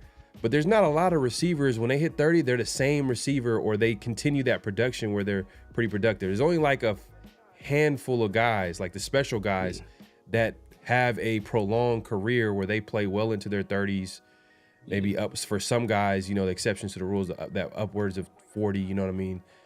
Obviously Raider fans, if y'all old enough to remember, Jerry Rice, played like he's probably one of the greatest examples of a guy like played well into his late 30s, into his early 40s. But there's been other guys as well, like Larry Fitzgerald played well at an older age or whatever. But when they hit to that 30-year-old mark, like it's something like they're not the same player. And it's like, all right, if they're not the same player, do you want to play a guy that's going to be turning that age soon? I think my guy Jacoby, he's about like 29. 28. I think is he 29? He's either 28 or 29. So let me double check his age real quick. But I think he's closer to 30.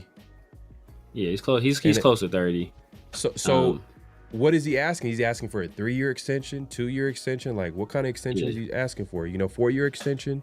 I mean, he's gonna get paid, but it's just like, do the Raiders want to invest in a wide receiver that's going to turn that age, and is he going to be productive well into that contract? Maybe the first year or so he might be, but I think during the offseason it was reported it was a 2 for $60, a 2-year extension. So he would have kept his salary, this year. So I think he had average over the 3 years would have been like 23 million or something like that. So, like essentially, mid-level wide receiver money in the NFL. So I think that's a fair offer for him. If that's, that's what was reported. Like there was never confirmed by anybody, but it was a 2-year, $60 million extension. So over the life of the 3 years, it was, making about 23 something. So that's cool. That's about where he should be. That's in the Cortland Sutton, Michael Pittman Jr. range. Like that's about what he is. The thing about Jacoby Myers is that his game is going to age well. Like he's not a super speedy dynamic. I gotta be super dynamic, super athletic guy. He's a technician. I'm gonna beat you with like great route running. Setting you up with my releases, all that stuff. I think that's his game. So I think he'll be able to play. I think he'll be able to play till he's like 34, 35 years old. Maybe not be like a super great receiver, but still be, hey, you know what? We can depend on Jacoby on third downs. Like we know he's going to be in the right spot. He can get open. He understands, how to find holes in the zones. He understands how to run routes correctly and at the right depth and be at the right, and to be at his landmarks at the right time. So the quarterback can trust Jacoby. So I think that, that's conducive for him to, kind of go to a team and then they'd be more willing to pay him than maybe a guy who just extremely dependent on their athleticism. I hear what you're saying, but like I do pay there's a lot of receivers. There's a lot of receivers that we looked at. Like we looked at the top receivers, and these are guys that were more dynamic than a Jacoby Myers, but also some of them were skilled too. It's just when they hit to that 30-year age mark, and I just checked his age. He's 28, but he's going to turn 30 November 9th. 28 or 29, my bad. 20. He's about to turn 29 November 9th. So he's going to turn. So next year he's going to turn 30. It's just like, I don't know if I want to do that. So I kind of understand where Spytek is going with it. He's just like, he got to pick and choose his battles with some of these players that are aging or getting older and paying them. And especially guys that he didn't even, he had nothing to do with. Like a lot of these guys, like they want to choose their guys. Like at the end of the day, it's pretty normal. And I think they made the right choice by giving, Colton Miller that deal. I know he got hurt, but like it's hard to replace left tackle until you got one on the roster and until you know for sure, okay, he's gonna be the next guy up. Like there's no way they can let a Colton Miller just walk in free agency or not paying him, whatever. Yeah. So Colton Miller was like an easy decision. Obviously, Max Crosby was an easy decision, but a guy like, I think Jacoby, it was, not a bad guy. Seemed like a good locker room guy. He played well, played above his contract, but it is what it is. They're going to move on. I just want them to get some type of pick back. But Justin of the DJ, he says he's already worth a fourth compensatory pick if they let him go in free agency. See, the thing is, though, with the with picks like this, I don't think it's not a guarantee. It's not a guarantee that they'll get that. Like what the Raiders have to do is they have to let him walk, but they can't replace him. The formula goes like it's how many guys guys you let go and how many guys you bring back in. It's like it's weird. Like nobody knows the true they're usually pretty solid at figuring it out though.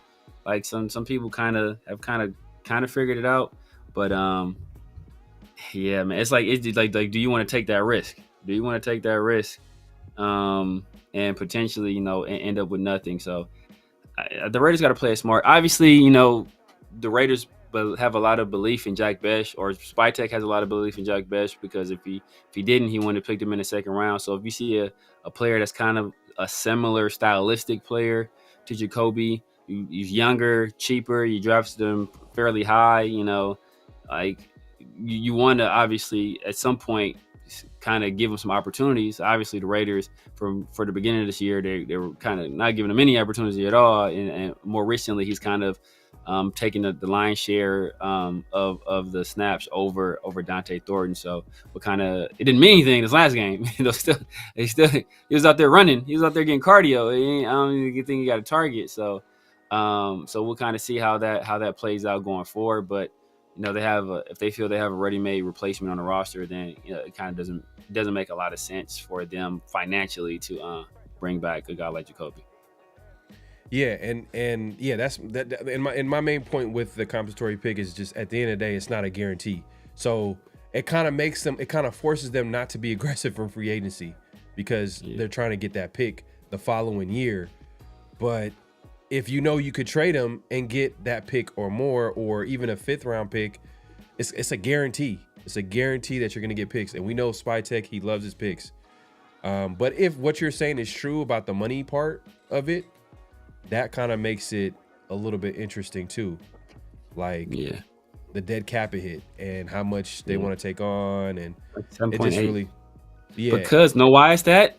Because Jacobi did the Raiders a solid and restructured his contract. So that's why Jacobi courtside at the Laker game. He's like, that's why he's courtside at the Laker game. Yeah. Isaiah says after watching the Steelers, they need another wide receiver. Yeah, they do need another guy to complement. But if they get a Jacoby Myers, hey, that's a nice little, there's some weapon right. That's a solid weapon right there. I don't know. It's gonna take him probably a second for him to get, kind of used to the offense and like kind of catch up to speed as far as his chemistry with Aaron Rodgers. That's the one thing about these trades. Sometimes like certain positions, it's like it's gonna dang it. He'll cook with Aaron Rodgers though, bro. Cause he's not Devontae, but it's like the same style of player where he's not a super athletic, but he's like a physical receiver, runs good routes, good releases. Obviously Devontae's more athletic than Jacobi, but smart. You asked, smart guy. So it's like, like I said, like Devontae was saying he was learning stuff from Jacobi. I'm sure Jacobi was learning stuff from Devontae. You asked Will Governor, that summer when they had training camp, he was saying his toughest cover out there wasn't Devontae. His toughest cover was Jacobi. So like obviously he has talent. You put him with a guy like A-Rod who loves the back shoulder throws. Like I think that's something where I think him and A-Rod, once they get some chemistry, I think they'll cook. Hey, Hit Boy, man, I would do this instantly. But why would the Colts trade a talented guy like Mitchell? I know he made that mistake with the fumble at the goal line or whatever, but like he's a talented guy. And on top of that, for the Raiders, they kind of have like guys that are similar to Mitchell in that probably not like the talent is just more like young guys and they're just waiting to develop them. Like that would be like 3 young receivers. They add Adam Mitchell. He's another guy that's still developing, still needs to get better, still needs to go ahead and prove it out there. Like, I mean, but he does have potential to be X. And that's kind of that'd be interesting to see because like what does that do for Dante Thornton? Then he has to he got to carve out a role like a deep threat role or whatever. But man, I'm not gonna lie, like he needs some work. No, he needs lots of work. He needs some work. I posted because the Raiders media, they posted some old school highlights of the Narius Moore. Oh, and I was just like, man, I thought he was. That was my. Like it's crazy with me. Like right now, I don't really have a favorite Raider. I don't have a favorite player on the team. Like there's players that I like, but I don't have. But like during that time, Denarius Moore was my favorite player on that team. That was mine too. Most recently, Henry Ruggs was my favorite player on the team. Yeah. And then back in the day, it was like just random, like hella randomly. Like I really like Jerry Porter back in the day, Charlie Garner. It was Tim Brown, Jerry Porter for me. Then it was Darren. Then it was McFadden. Yeah, I like McFadden, but McFadden is just like he always got hurt, but McFadden was so fun to watch, bro. Especially when he was explosive McFadden with Hugh Jackson. Bro. Oh man, I was looking forward to Sundays, man. I wanted to see him play. Yeah, he was cooking. But that jailhouse build. Yeah, but people were saying they're like, oh man, like this is why I want Dante Thornton. Like, nah, he's not that. That's not his style. That's not his style. Man. He's just he's a classic speedy guy. Yeah. He's a run and catch. He ain't going to like do no jumping, do no dynamic stuff. And it's like that's not his.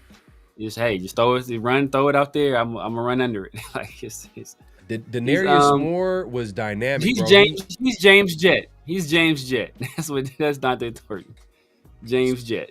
Speed guy. Just speed. Like he just got to develop his route running, develop his route tree, and he has the speed. He has. I don't even want to say his like. I don't want to say his size as far as like him being 6'4", because he don't use it.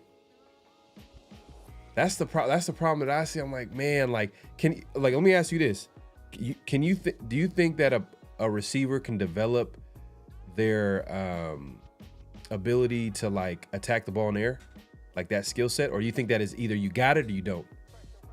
Because Denarius and Henry Ruggs, they had it. They just had it straight up. A lot of it is you have it or you don't. A lot of it is you have it or you don't. Can you improve at it? Yeah, but a lot of it is just it's like a lot of it is just natural, man. Some people are just like they have that ability to just have the understanding. They're good at tracking the ball. You know, obviously, one of the things we talk about Dante Thornton is we talk about his athleticism, but didn't he have like a 27-inch vertical leap or something nasty? Like, bro, you got the vertical leap of a freshman in high school, bro. Like, so but we was like, you know what? That's not his game.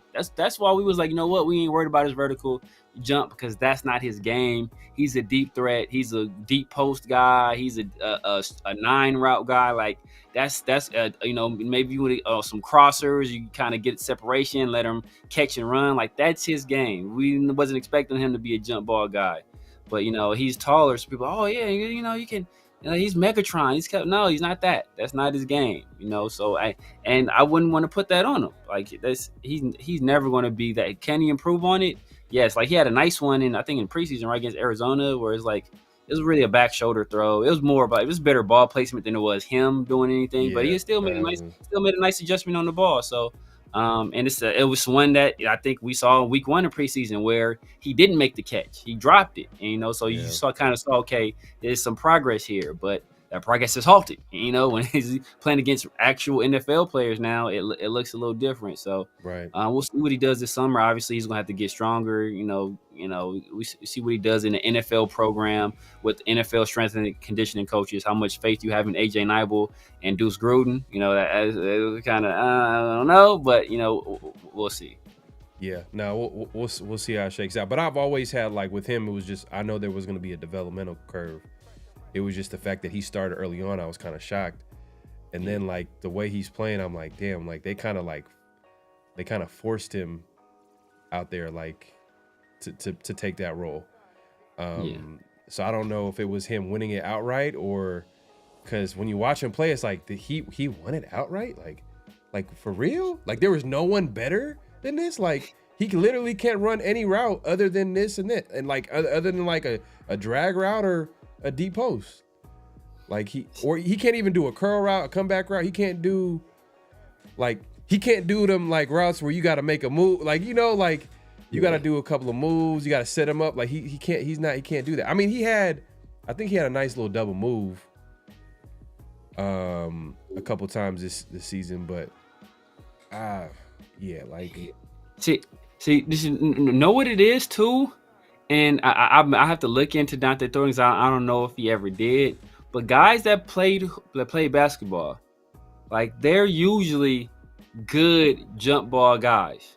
They're usually good in those contested catches. Like, it's usually those guys. Like, because you think about Devontae, right? Devontae talks about it all the time. Like, he's a hooper. Like, that's what he is. Like, I play football. That's what I was, that's what kind of I was better at. I wasn't tall enough really to be NBA guys, but he considers himself more of a hooper. You heard about Jacobi. Jacobi's a good hooper. Obviously, Randy Moss was nice on the court. Henry Ruggs, he's considered himself more of a basketball player, but yet he's played football, contested catch guy. Antonio Gates, didn't really have a long history playing football, but he was a basketball player. He was good in contested catch situations. Tony Gonzalez, similar situation. Think about Terrell Pryor, right? Terrell Pryor was a quarterback his entire life. he was a quarterback. You know, he goes to the Raiders as a quarterback. He goes to the Browns. He turns into a good receiver that's good in contested catches. Why? Because when Terrell Pryor was coming out of high school, he was one of the top basketball recruits in the nation as well. So Thanks. it's something about that basketball skill set that translates and Ronald makes Curry. you know, another guy. Oh, Ronald Curry was, oh my God, so nice. And contested catch situations, the ball, and oh my God, bro. Ronald Curry was another guy that was one of my favorite Raiders, bro. If we had a quarterback, bro. Man, Ronald Curry was like one of my favorite. It was just bad football teams, really bad football. I'm not saying he was a great player, but if you notice, a lot of the players like they weren't great. They're not going to Hall of Fame. They were just like at that time, like they were good players, and they made a lot of plays or they made plays. But yeah, we're hoping that Dante Thornton could be that eventually. I mean, but his game we're kind of seeing for what it is, and it's for right now. It's like he's a speed guy. He's a speed guy, and that's a good thing. Hey, if you got speed in the NFL, like you can get open, like that's cool. You just got to be able to like build. You got to be able to build his game or get better off that skill set. But we'll see how it shakes out for him. But Best should definitely get some snaps. Like we got to see what we got in him. And I know shout out to that the whole conversation got started because of the Adonai Mitchell and fifth round pick. Now that I think about it, I would do it instantly. Like we need a talent. We don't have a number one receiver. Imagine a number one, starting X receiver with Brock. Like that would open up the offense crazy for Brock Bowers, for Genty, the quarterback Geno. Man, but they're hoping to develop some of the receivers they have, but are they really X receivers? We kind of look at Best as more of a slot guy, kind of like at best maybe he might develop as a number two, but who knows? We'll see how we'll see how he develops. But I don't see Thornton developing into like number one. No. Yeah, I don't see it, bro. Yeah, it's just at best he's like his very high ceiling is what's my man from dude everybody wanted us to get this summer from Detroit. Jameson Williams. Jameson Williams, yeah. Like that, he's that kind of guy, deep threat, deep ball guy. And even I think Jameson Williams got a little bit more like like a little more sizzle.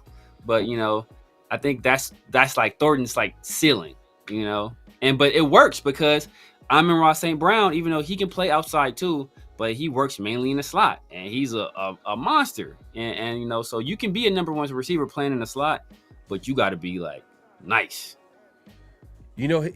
Also he could also be like, and he's not a bad player. He's actually a deep threat as well too. Is Marquez Vance Scantling, I think? Oh yeah, Marquez Valdez Scantling. Valdez Scantling. Look, yeah, he's a speed guy. He's a deep threat. He's kind of similar to him. Yeah, he's dropping passes too, just like Dante Thornton. No, but he's similar. Like they're both big receivers. Yeah. They're both like 6'4", like 6'4", 6'5". Yeah. You know what I mean? So they're both fast, but like, we'll see. It would be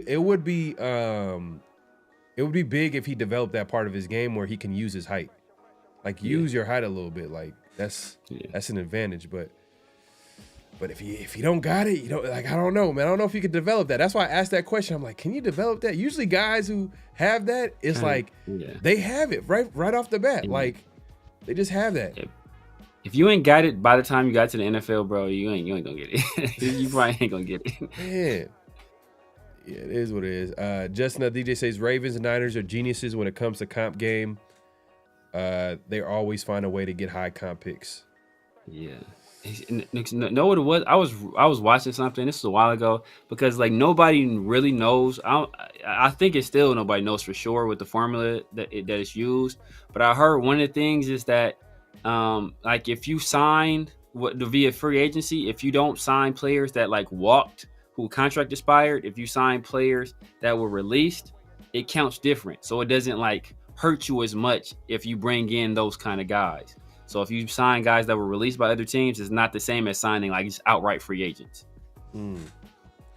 And that's what I say. That's why the Ravens, like, if you people like a lot of their signings, it was like guys that were released by other teams.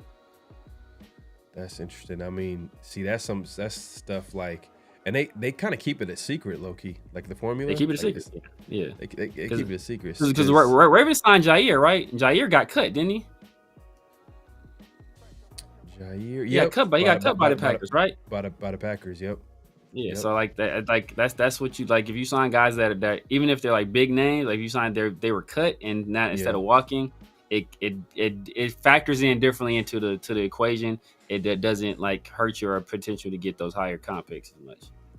Yeah, we'll see, man. I'm kind of like, man, if it's not a guarantee, and then we can trade a guy. I mean, I'm not saying that we don't take advantage of the comp game, but like, look, if it's gonna stop you from getting a player that can possibly help that room develop or help the team move forward, like, and you don't want to do it because of a comp game, like, and you can easily get them in a trade. The only thing is that money part that you threw in the dead cap hit. I'm like, man, did they take that into consideration if it's like a 4th round pick, a 5th round pick, and they're like, I don't know if I want to do it because we're gonna have to pay this guy this much money, but you know, it's not. Is it worth it to even get that pick, and then we got to pay that much money? Yeah, hopefully not, because I think right now we're like 20 something in terms of cap space. But if you look at what we're at next year, I think we're slated to be number 2 or number 3 in the league in terms of cap space, which is crazy. That there's a team that's really good that's like has the most caps. It's like one of the top cap space teams in the league. Is it the Commanders? That's another team. It's another team that's like really good. You're like, they're one of the top teams in terms of cap space. I forgot who it was, but like, like the Raiders, they're going to have a lot of cap space next year. Obviously, we had a whole bunch of cap space this year. We didn't do too much outside of bringing back our own guys and Max. Signed a whole bunch of defensive players on 1-year contracts. So, I think we'll want to bring. I mean, I wouldn't mind. I wouldn't mind bringing all the linebackers back, like whether it's Jamal, Devin, and Landon. I wouldn't mind bringing all those. Obviously, you want to infuse in the youth as well, but I wouldn't mind having all those guys on the team if as part of a rotation. I mean, we'll see how it shakes out. I mean, I think Devin White, I feel like they should probably bring him back. I know he's not perfect, but right now they don't have answers at line. Like, they can't address everything in free agency. I at least know what you got. Like, at least know the play. All right, you know what you're going to get from this player. So it makes sense to get him back. But it is what it is. If you haven't already, make sure to clock in, hit that like button, hit that subscribe button, hit that notification bell. Hey, Samir, can you hit up the chat real quick? Yeah, bet. Isaiah said DT is a tall Jalen Hyatt, I think. Yeah. I mean, Sun God or Jamison Williams, the better receiver would be. Yeah. Amon-Ra's better than Jamison Williams for sure. But that's what I'm saying. Dante Thornton is like in that same kind of vein as a receiver. Amon-Ra St. Brown, one of the best receivers in the league. I think he might be leading the league in receiving this year. I got to check. I think he was a few weeks back. But if we could find a guy that can do those similar things as a slot receiver, then it just makes Dante Thornton. It makes his value a little bit differently because you aren't depending on him to be like a heavy catch guy. He can just be that deep threat, and he can free up space underneath for whoever your guy in the slot is. So we'll see. Ravens always sign guys post June 1st. I said that I haven't followed that as much, but that's a possibility as well. So whatever it is they do over there, they kind of crack the code. So I'm surprised more teams haven't followed suit on that. Maybe they're getting hip to it, but yeah, I'm surprised a lot more teams haven't followed suit. Other big receivers in the red zone that win because Deuce Robinson, Jacobi Lane, CJ Allen. Yeah, I like Jacobi Lane. We were just talking about Jacobi Lane earlier. He's nice. CJ Allen. I haven't looked at CJ Allen. I got to check him out. I know that kid from Ohio State. He's been making a lot of noise at linebacker. There's another guy. CJ Allen's from Georgia, right? I think CJ Allen's from Georgia. I think he's a smaller linebacker, right? He's like 230 or something like that. I think I remember hearing something about him. But mean, like Georgia, they usually put good defensive players in the league. They've been having some good linebackers recently. So we'll kind of see how that goes. I mean, I'm not sure like I said, I haven't really started studying the draft super crazy yet. I know the kid from Ohio State. I know he's slated to be a first round pick. I think like one of the top defensive players off the board right now. Probably maybe the top defender behind Bain and maybe Downs. Caleb Downs might go before him, but I've been seeing him on a lot of mock drafts recently. I just peeped, if his top 10 that they've been having him go be the second defender off the board behind Bain. So kind of see how that plays out. Jair Alexander kind of washed. Yeah, he is. Jair is kind of washed, but their whole secondary is washed, man. Marlon Humphrey been getting cooked. Like the Ravens they're in a rough spot. But the thing about them is that they have a good organization, so like they'll bounce back. They have a good draft. Like that's what's going it's gonna be crazy. Like the Ravens could just really be a very good team. They're just having a tough time this season. A lot to do with injury, a lot to do with some turnover in talent. Obviously Matabuke got hurt. Lamar Jackson been hurt. Marlon Humphrey's just not been the same guy. Jair Alexander's washed up. They can get a top 10-ish pick and be right back to being the Ravens next year, but haven't added a top 10 pick. So we'll see how that goes. All right, man. If y'all haven't already, make sure to clock in, hit that like button, hit that subscribe, and hit that notification bell. Appreciate everybody coming through. We're gonna get into NFL picks, man. We're gonna give you the update of what happened last week. Man, so me and Severe, man, we back and forth, man. Like we tied up this week, man. I went 9-5. Severe also went ahead and went 9-5 as well. And hey, Minton, man, he's continuing his dominance right now. He got had a good week. Went 10-4. He caught that Chiefs game. I think that was what got him. He caught the Chiefs game, right, against the Detroit. He caught the Chiefs, I think. Yeah, he got the Chiefs game. I'm trying to let me see. He got the Chiefs game. He also got the Patriots. I didn't have any upset picks. I didn't have any upset picks this week. Okay. But he did pick the Patriots. He picked the who else he picked? He picked the Chiefs, and I think it might have been the Panthers. Oh yeah, the Panthers. Yeah, the Panthers. Yeah. Yes, I still ain't picking the Panthers. Yeah, I know. But so this is the season record update right now. Me and Severe tied up. Mint got a nice little comfortable 7-game lead right now. So he's running away with it, man. He's holding on, man. We gonna have to dominate one of these weeks, man. We gonna have to put a couple of weeks of domination to catch up. But we'll see how it's a long season. Still some weeks left. So we gonna sound like Pete Carroll right now. I gotta stay positive.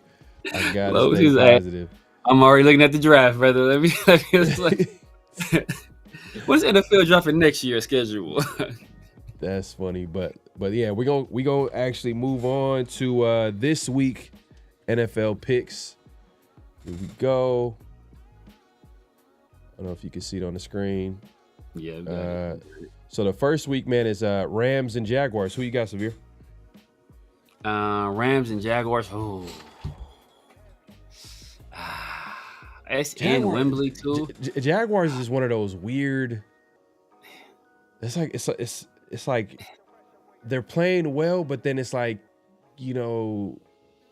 they're winning, but like Trevor Lawrence ain't really been good. Like Trevor Lawrence hasn't been good, right? But they're still somehow winning, and they're in London. See, and that's basically their second home, bro. Because I think Shad Khan. I think he's from London.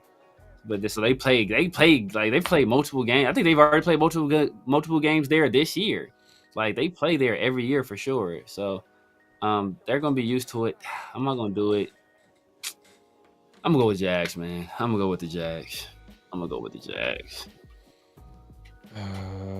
Okay. Oh, so okay. Let me see. We got Minted. He said picks are in. All right, I'm gonna check it real quick. Let's see. Oh, it's in London too. Yeah, that's what I'm saying. Yeah, it's at Wembley. Oh, super Omicron between Mendoza and Tyson. I see right now. Right now, I see. I don't. Jordan Tyson is nice, bro. He's nice. That's saying I don't see. Like I know we need a quarterback. So if I was more solidified on Mendoza, I would say Mendoza. But Jordan Tyson is nice. But I like a few receivers in this draft though. So, yeah, that's a tough one right there though. Because I just got done saying we can't stop. We got to stop like passing on quarterbacks, and I'm like, no, it's Jordan Tyson. Yeah, I'm gonna go Rams, bro. I'm gonna go Rams, but this is like a tough travel for the Rams too, going from the West Coast all the way to London. Yeah. And then Jaguars, they're kind of used to it by now. They're going out there, so they're kind of used to it by now. But that's their second home, bro. They play there every year. I'm gonna go Rams. Go Rams. I know Puka's hurt too, so Devontae Adams is his time to shine. So we'll see. But Sean McVay, it's gonna be. I think it's gonna be a interesting game how it plays out. Let me see minted. Do you have minted picks in front of you? He said he sent. Let me see. No, I didn't pull him up. Let me go there right now. Actually, I like playing on the west side, even though I'm playing on the east side. Got him, coach. All right. So this week for that game, Mint's going with the Rams.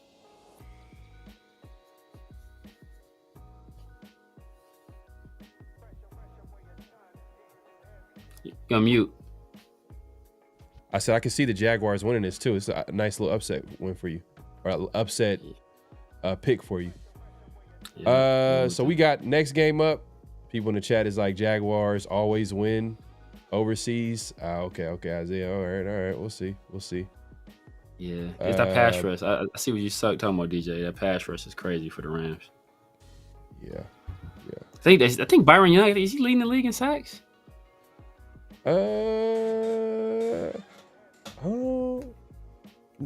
has 7.5. I think he has 7.5. Yeah, I think he leading the league in sacks. Was crazy, bro. We had a chance at him. See, if we would have drafted, we was never going to do it because of the politics. But we drafted Jalen Carter instead of Tyree. We probably take Byron Young instead of the bad Byron Young. We probably take the good one. So, it's craziness. But right, yeah. So we got the Saints and Bears, man. Appreciate everybody coming through. Make sure to clock and hit that like button. We got Saints and Bears this week. Bears, they're like one of them fake 3-2s. I don't believe it. I don't trust it. I feel like if they play some good teams, but man, this is at home. Saints haven't been playing like. Man, I can't trust the Saints. Actually, I don't think what's his name has been terrible at head coach, meaning like working with what he has on offense at times. Kellen Moore, and I see what he's doing with like Spencer Rattler. I'm like, okay, it doesn't look too bad. They just need some pieces on offense. Like they need a number one. They need someone that's gonna scare something. They don't have anybody.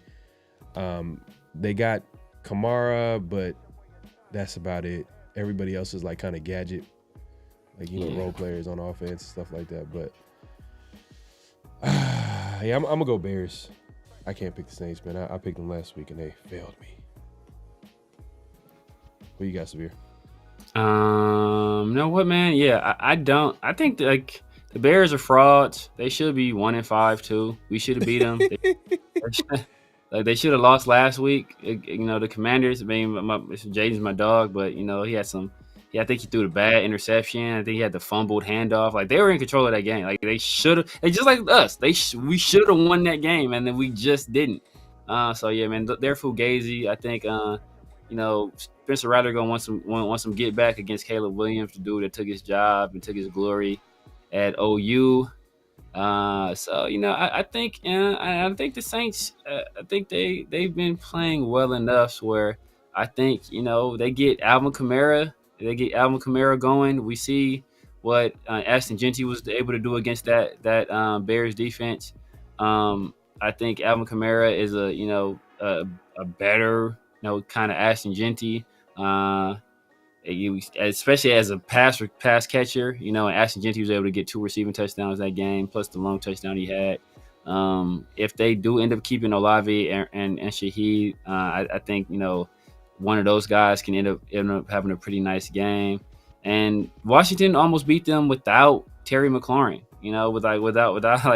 without their top weapon. So I think in terms of weapons, like that probably puts them on pretty even footing as the Saints right now. So I'm gonna go with I'm gonna go with the Saints. All right, bro. I respect it. Super aggressive here. Hey man, I'm coming out the gate back-to-back upsets, man. So I'm either gonna catch up or or it's gonna be I'll see y'all next year. Okay, so Min is also going with the Bears. He's going, so that's another upset pick. All right, going upset pick. All right, so here we go. The chat saying, just another D says Bears over Saints. Yeah, Rattler's getting better, man. He's getting better. He's getting better for sure. But yeah, people saying the Bears. We'll see, man. I don't know. I don't know if I could trust. I think the Saints, Jets, and Titans are 3 worst teams in the league. I don't think the Saints are that bad. Saints should have beat the 49ers. They got blown out by somebody I forgot, but obviously they beat the Giants, who had come off the big win against the Chargers. They lost against the Bills. I mean, but who expected them to beat the Bills? I mean, exactly. Yeah, I think they lost a tough game. It was a tough game last week against the Patriots, right? And that man, it was with Drake May like balling, and it was a pretty close game. So yeah, they only scored but their offense though, it's just it's kind of hard to explain their like issues. Like they don't have the pieces don't fit together. Yeah, they don't have like game. They don't have really like they have Shaheed is a deep threat, but like it's just they don't have like something like a consistent guy like to go to down and down. And I don't, I gotta watch the earlier in the season, but I watched the last couple games and I felt like looking at like Rattler, he looked better. And then one of their only win was one of the games that I watched, and the defense kind of forced some turnovers, but I don't know if they've been consistent enough. But they've been giving up plays down the field though. Like when you got Kayshon Boutte and his last name is Booty, man. I like, come on, like you can't let this guy get any catch or big. I don't know. I think he had like over 100 yards last game. It felt like because Drake May was throwing it deep all over that secondary. Yeah. So they're looking more competitive than the Raiders. Yeah. Oh yeah, for sure. Outside of the Bills game, it's the only game that was. But Chill, like see how Chill. This is how you know Chill Ray's a Raider fan. He left out the Raiders. Yeah, fact. No, but the Jets are winless, and the Saints only have 1 win. So I guess that's true. If you're basing off wins, that's true. Yeah, that's true. We'll see what happens this week, though. But Dolphins, Browns. That's the Browns too, and the Dolphins. I'll say the Saints better than the Dolphins.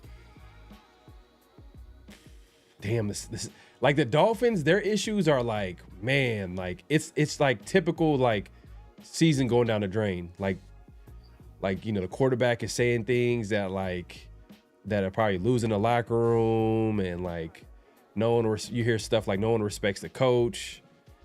And I'm not gonna lie, the coach wearing his, I don't know what he be wearing like during the pressers. It's Mike McDaniel. Oh, Mike McDaniel, he's an odd dude, man. He's an oddball, man. He's an oddball. But as an offensive coordinator, hey, come on down to the Raiders. Hey. Chip Kelly. Hey, get your ass out of here. Get your ass the hell up. Sorry about that. Hey, I think Ohio State might have an opening for you. Well, I'm keeping it real. Like Mike McDaniel, as an offensive coordinator, man, he knows what he's doing.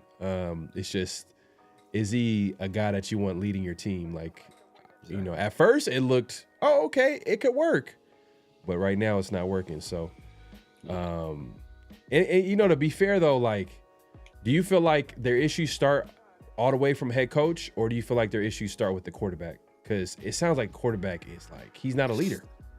I think issue, and what's crazy is that, like, Brian Flores. Part of the reason that the fracture was within the Dolphins organization is Brian Flores did not want Tua, and remember people were like I think people were kind of like saying some things about Brian Flores, and Brian Flores shouldn't have did this, but like they're saying like basically Brian Flores was kind of shitting on Tua at some point, but basically everything Brian Flores was saying about Tua is coming out that he was true. It was right about all of it. He was absolutely correct on everything he said about Tua. He didn't want him. He wanted Justin Herbert, and obviously he got overruled by the ownership and GM. So but he was correct, and I think a lot of it starts with Tua. But at the end of the day, if you're an offensive coach, and Mike McDaniel, you expect more out of your offense, especially when you got guys like Devin A. and Jalen Waddle and Tua Tagovailoa. So you want to see more production, and they haven't produced enough. So he's going to have to fall on the sword. But I think if you give him a better quarterback, get him like if he had like a Rich Gannon, like type a guy that's like can take control and be a leader, I think Mike McDaniel will cook. I think he will cook, but he needs strong leadership from his quarterback position, and he's not going to get it. Not with Tua. Yeah, man, I'm taking the Browns, man. I'm taking the Browns. Yeah, man. Same thing, man. I'm taking. Myles Garrett seems mad. Like I think after that presser, he was like, "Man, everybody was like, oh well, you did sign that contract, so no one's feel sorry for you." But I think Myles Garrett is going to terrorize Tua. Still, he throws interceptions, so they're going to find a way to win at home. So it's 1-5 teams right now. Tomato. But yeah, go ahead. Nah, yeah, man. Like Dylan Gabriel was trash. Oh my god, he was so bad, bro. This is some of the worst quarterbacking I've seen, and I'm a Raiders fan, so like that tells you something. Like that was some terrible quarterbacking. I don't think he's as bad as he played, so I think he'll have a bounce back week this week. I think the Dolphins fans, the way we talked about it a little bit on the 50-50 show. If y'all haven't seen it, go back and check it out. But Tua basically throwing the team under the bus, saying like dudes like the dude's not showing up to team meetings. And then I saw on Twitter that somebody that used to play for the Dolphins was like, man, my very first team meeting there Tua was like 5 minutes late. So like it was like he low-key being a hypocrite, and he kind of had to come out and apologize. So you probably looking at the Willie Beeman situation where they like, all right, man, like F this dude, like we ain't about to come out here and lay it all on the line for you, bro. So yeah, I think Myles Garrett 5 sacks, 5 sacks. 5 sacks. They might score on defense, one of them type of deals. But it's like I said, it's one of those games like it can go either way. Like these are two teams that they're kind of struggling in their own way. But I feel like the Dolphins' issues are like hella deep. Like it's like, whew, like you got problems with the quarterback, him being a leader, head coach. There's people questioning him. You know what I mean? Like, players are not. It is what it is, man. Well, but I got the Browns minted. Let me see who Minton went with here. He went with the Browns too. Oh man, ain't no upset this week right here on this pick right here. It's everybody going Browns on this pick. All right. Dolphins gonna mess around and put a 40 if he beat the Browns. Well, they almost got away with. They almost beat the Chargers. Yeah, but almost doesn't count. They did. They almost beat the Chargers. Darren Waller throwback game, man. Darren Waller's cooking. Darren Waller has been like he still got it. He can still play. I'm telling you, bro. He must have not. I forgot who I was telling, man. I told somebody, I was like, man, Darren Waller, he really didn't want to play fullback. Like the Giants made him play fullback. He was like, I'm good.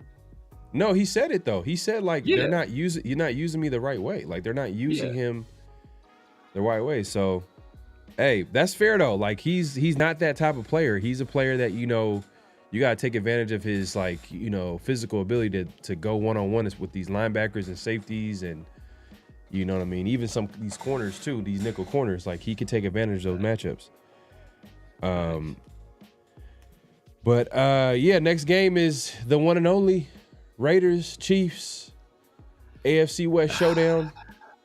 10 a.m. game. You know how I love 10 a.m. games, man. Just get it out the way. I just want to get the game out the way. For all you West Coast people, hey, y'all, I don't know if y'all feel the same way, but I like the 10 a.m. games, being in the West Coast. Just get the game. If they lose, I didn't go out my way.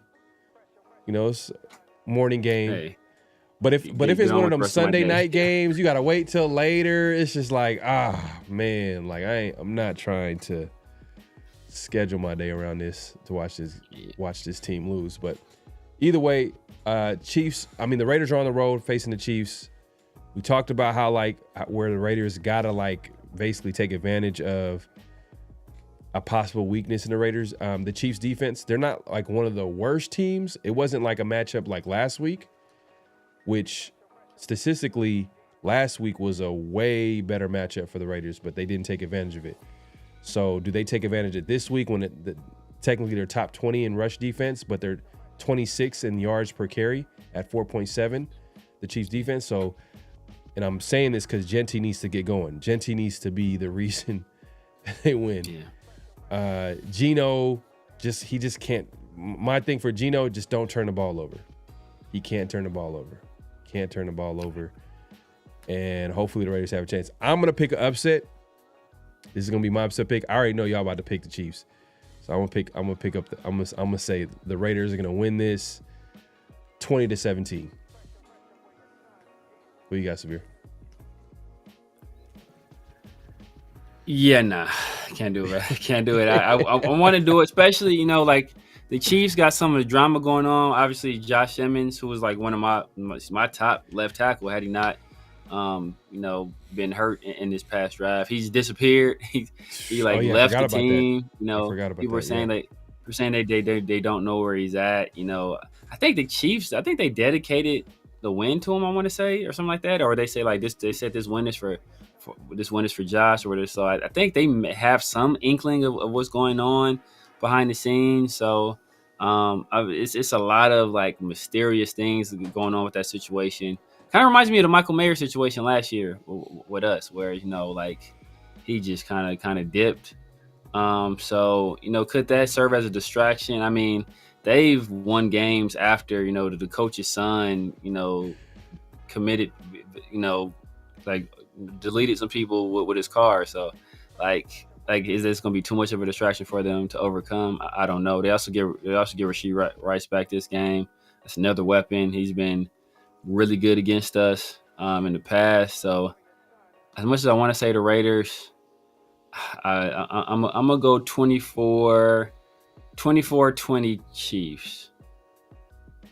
24-20 Chiefs. Okay. All right.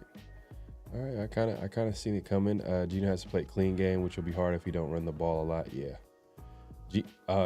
Justin Andreas said Geno is gonna have to throw 3 touchdowns, no picks. Whew. Oh man, we definitely losing, bro. Come on, come on, Doc. No picks. Come on, wrap. Season Simmons is going Mayer. Yeah, that's hella funny. But let's see what my guy minted. So who you got here? I already know he probably picked the Chiefs. Ooh, I didn't see this coming. It's an upset pick for you, Severe. Oh, it's this. Minton went 24-20 Raiders. I did not see that coming. I thought he was. He was the first one to pick the Raiders this year. So for him to pick the Raiders, okay. Yeah, I can see it too, because they're coming off a quote unquote big win versus the Lions.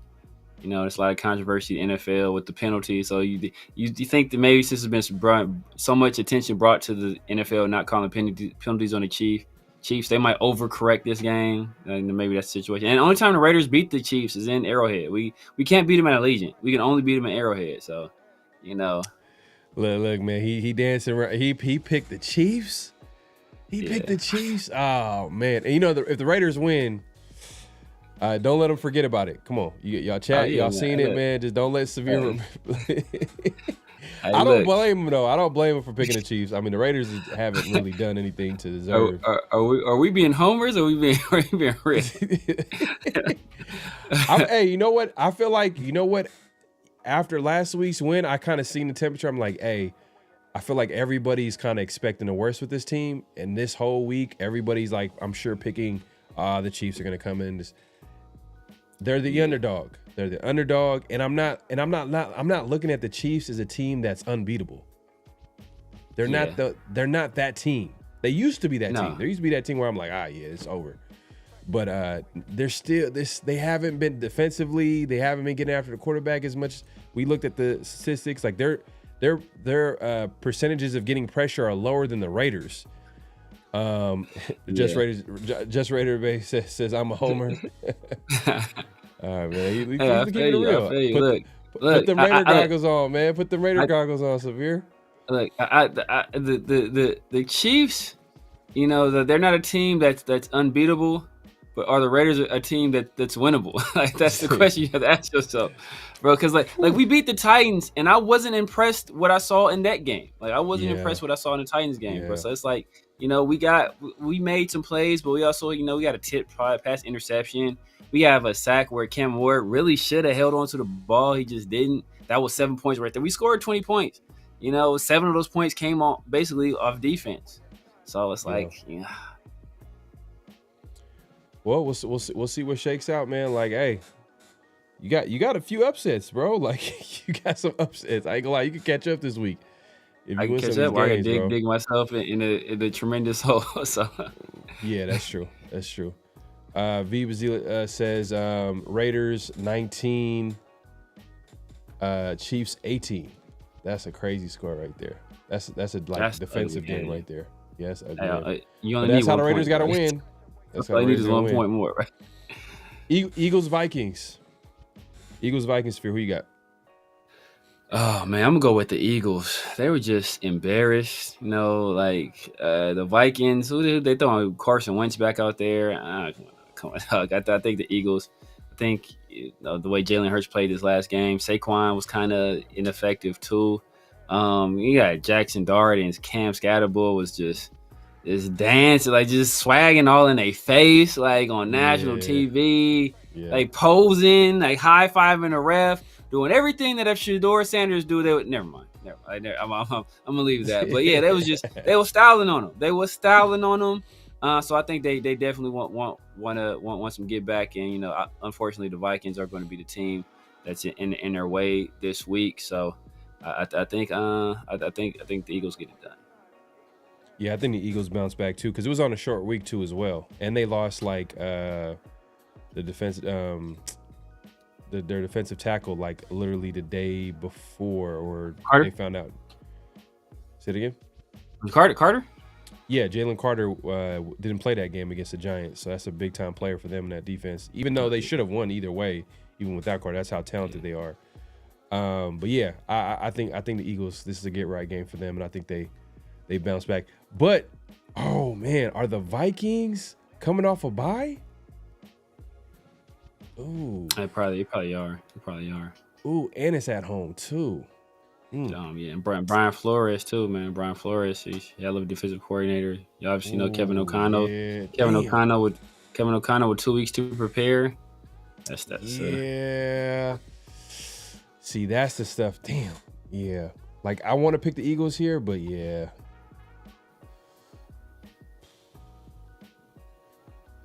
Yeah, I'm gonna go Vikings. I'm gonna go Vikings. Yeah, man, I think this is interesting week, man. This week gonna say a lot. So I think Matt won with the Vikings too, bro. So it's either gonna be a fantastic week for me, bro, or like I said, it's a wrap. You went Vikings? Hold on, let me see.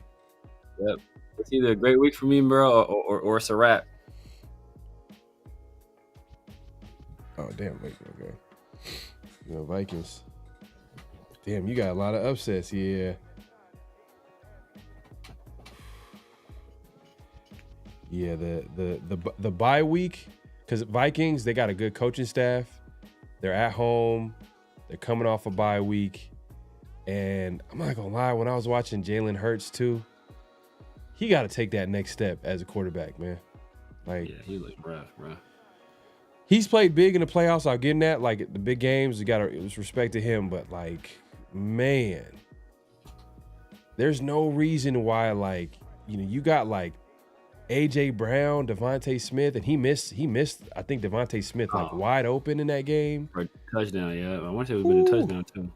Yeah, like wide open, like a walk-in touchdown, like nobody touching him. Yeah, man. But the Eagles are coming off 2 losses in a row, bro. Like, do I see them losing 3 in a row? I just like sometimes. This one goes either way, but I'm gonna go Vikings on this one. I'm gonna go Vikings. Go Vikings. So you got another upset. I'm not gonna lie. Like you could really catch up if you have a good week. How's that Jacorian Booker trade looking now? Still not great. I mean, I think Jacorian been hurt, but Thomas Booker ain't done anything. So yeah, he's been all right. He's showed up. He's flashed at times, but then obviously Jacorian's been hurt, and that's the reason why the reason why a team like the Raiders and Spytech are like, you know what? This is a guy that's injury prone. Yeah. Let's just do something. If you know, and if we're assuming if he stays here, he gets hurt too. But if he's healthy, I'd rather have a healthy Jacorian Bennett right now than I would Thomas Booker. Like it's like without a doubt. like no second thoughts at all. Especially the way like Adam Butler, Adam Butler's getting doubled every single play. Thomas Booker can't do a damn thing with it, but Laulu is top 5 in defensive tackle sacks. So like I'd rather have Jacorian here. Isaiah says I think he don't like AJ Brown. Well, if he doesn't like AJ Brown, does he not like Devontae Smith too? Because he's missing him too. Devontae Smith still cooked. He cooked. Hey, he getting more targets for sure. I want to say. Yeah. But yeah, man. So that's this game. Let's see. Here we go. We got Panthers Jets, bro. I have not seen that no more. I have not seen that Beasley, but that is crazy. That is hilarious to say. I gotta find that now. That is crazy. So we got Panthers Jets, man. Who we got, man? Panthers Jets. Who's the quarterback for the Jets? I think it's one of your favorite quarterbacks of all time. His name is Justin Fields. Yeah, I'm going Panthers. Going Panthers on this one. Oh, you're finally trusting the Panthers. That's funny. I'm not trusting the Panthers. It's just my rule. You know my rule, bro. If it's Justin Fields quarterbacking for the other team, I'll take my chances on anybody against Justin Fields. Let's see. You know what? I'm gonna have to pick an upset here. I feel like Jets are gonna be due for a win. They're gonna have to get a win. They're 0-6. They're gonna have to get a win. And the Panthers, I don't know why I don't trust them. They've had some like solid wins though, but like I'm gonna pick an upset here. This is my upset pick. It's a random one, but I'm gonna pick the Jets at home. Yeah, I can see what you mean because I don't want to say they lost a lot of close games. They lost a lot of close games. Yeah. And the Panthers, like I don't know, I don't ever feel confident picking the Panthers, but they've gotten some good wins, I guess. Yeah. Let me see who Mitch has gotten. Let me see. I'm pretty sure Mint got the Panthers too. Yes, it's an upset. I already know it's gonna be upset. This one's too random. You gotta. Sometimes you gotta do the random games. You know, you gotta do the random. Games. Sometimes it be like that though, man. Sometimes it be like those random ones where you come through like, and nobody thought the Giants were gonna beat the Chargers, and went there and did it. Yeah, let's see what the chat is talking about right now. Let's see. Chill Ray says Panthers. Panthers about to be 4-3. Panthers. Okay, everybody's picking the Panthers. So I got the Isaiah. Me and Isaiah. All right, me and Isaiah on the same page. We'll see. We'll see how it shakes out. But everybody's picking the Panthers though. I'll tell you that. Piano Man says just because Man's low-key team is the Panthers. I don't know what that means, but anyways. But My guy Bosco in the building, man. Appreciate you coming through. He says, what's y'all opinion on how Thornton beat Besh out starting? If you're not running routes in the game, you can't see. Yeah, because Besh can't separate because they were hell bent on playing Jacobi in the slot, and Jack Besh absolutely cannot separate outside, as evidenced by every pass you see thrown to him on the outside. It's a guy blanketing him. Yeah, and I think they valued his speed. They valued his speed with they valued his speed with the Raiders' weapons that they had out, like. Because obviously, Jacoby Myers is not a burner. Brock Bowers is, we all know like how talented Brock Bowers is, but he's not a deep threat. He's tight end. And then you got like Trey Tucker, but is he a starting outside receiver? You know what I mean? They probably liked his size as well. 6'4", 6'5". But I do feel like they kind of like I feel like they kind of forced it a little bit. Now that I'm watching him play, it's like what was he doing in the what was he doing in training camp and preseason to warrant? Like was he beating the corners like in these like I don't know. It just we're trying to force it. You're working on for like if you listen to Adam Hill and Vinny when they were talking about like training camp stuff, even like, in practices between like preseason games, like like they made a concerted effort to try to get that Geno to Thornton connection going on deep passes. Like that was something they like worked on all the time, and even then like they just couldn't get it going. So obviously those struggles carried into the regular season. So and I think just structurally like they made a mistake. That if they shouldn't have forced Jacobi to be a slot receiver, because at that point you have Jacobi play on the outside. I think Jack Besh can play in the slot, and you have probably your best three. Now, obviously, you lose some speed not having Dante Thornton out there. But Dante Thornton having trouble beating press. He's having trouble running routes. So it's like, are you really losing a whole lot? Like, not really. Yeah, man. And sometimes like guys like Besh, you probably don't see their value until like they're playing in the game, and you're giving them reps, and like you're seeing them kind of beating guys with the skills that they have to run routes and things like that. So maybe and it has to show up in practice as well. But I think part of it is like his game kind of matches with Jacobi. Like his skill set kind of matches with some of the guys that are ahead of him. So it is what it is. Now he's getting playing time now. He's taking away snaps now. I think he outsnapped him last game too. So that was like the first time that happened all season. So we'll see how it looks like against the Chiefs. But I will forever look at Will Johnson and be like, what were we thinking, bro? He was right there. He was right there. I know.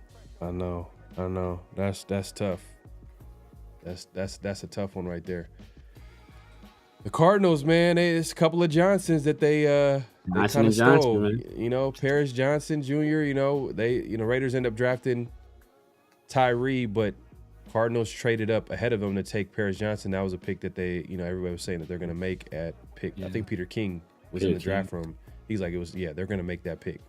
And then the Cardinals traded up ahead of them. And then obviously the Cardinals went ahead and I think they traded up ahead of them to take Will Johnson. So like they got a mole in the building, bro. The Raiders need to sweep it for bugs, man, because it's crazy work. And what's crazy that year, I think they were also looking at Darnell Wright, the tackle. I think he's out of Tennessee. He was coming out of Tennessee that year. I was looking at something. I don't know if you reposted it, but I think he's been like one of the best tackles in the league this year. So it's like like we just I don't know, bro. I don't know what we doing.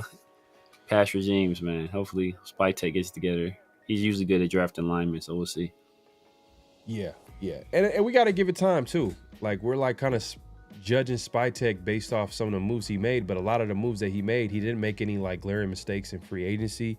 Maybe you can argue about Kappa, but that was just a guy that he knew, and I think it's a contract they can get out of because, it's I think it was, like, a 2-year deal, but I'm sure they probably can get out of it after this year if they really wanted to.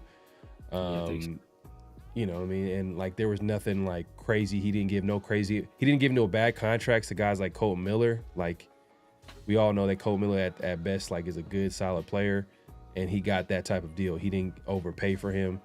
Obviously Max, you can argue he should have brought back you know, Jacoby Myers, but you can make an argument like, hey, look, they kind of drafted his replacement. They're going cheaper there. Yeah. But yeah, we'll see, man. Like the next draft is going to be huge, especially how they evaluate the quarterback position.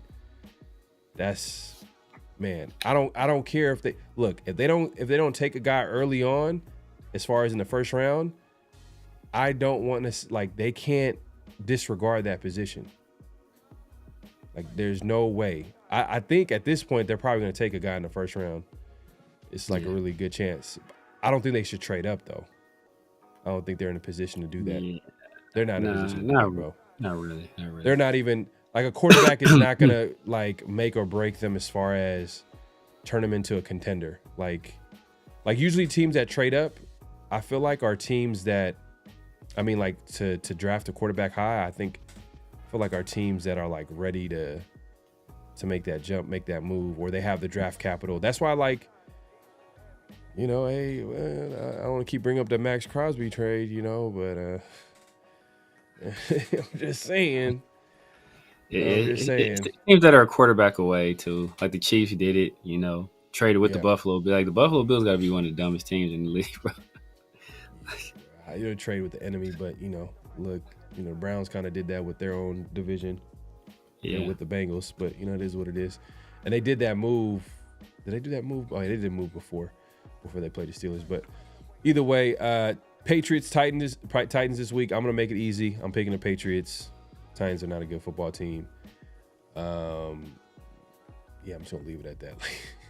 Yeah, my guy is gonna get his revenge. You know, revenge. Oh yeah, him head coach for the Patriots. Same, man. Yeah, same. Patriots. All right. I'm assuming.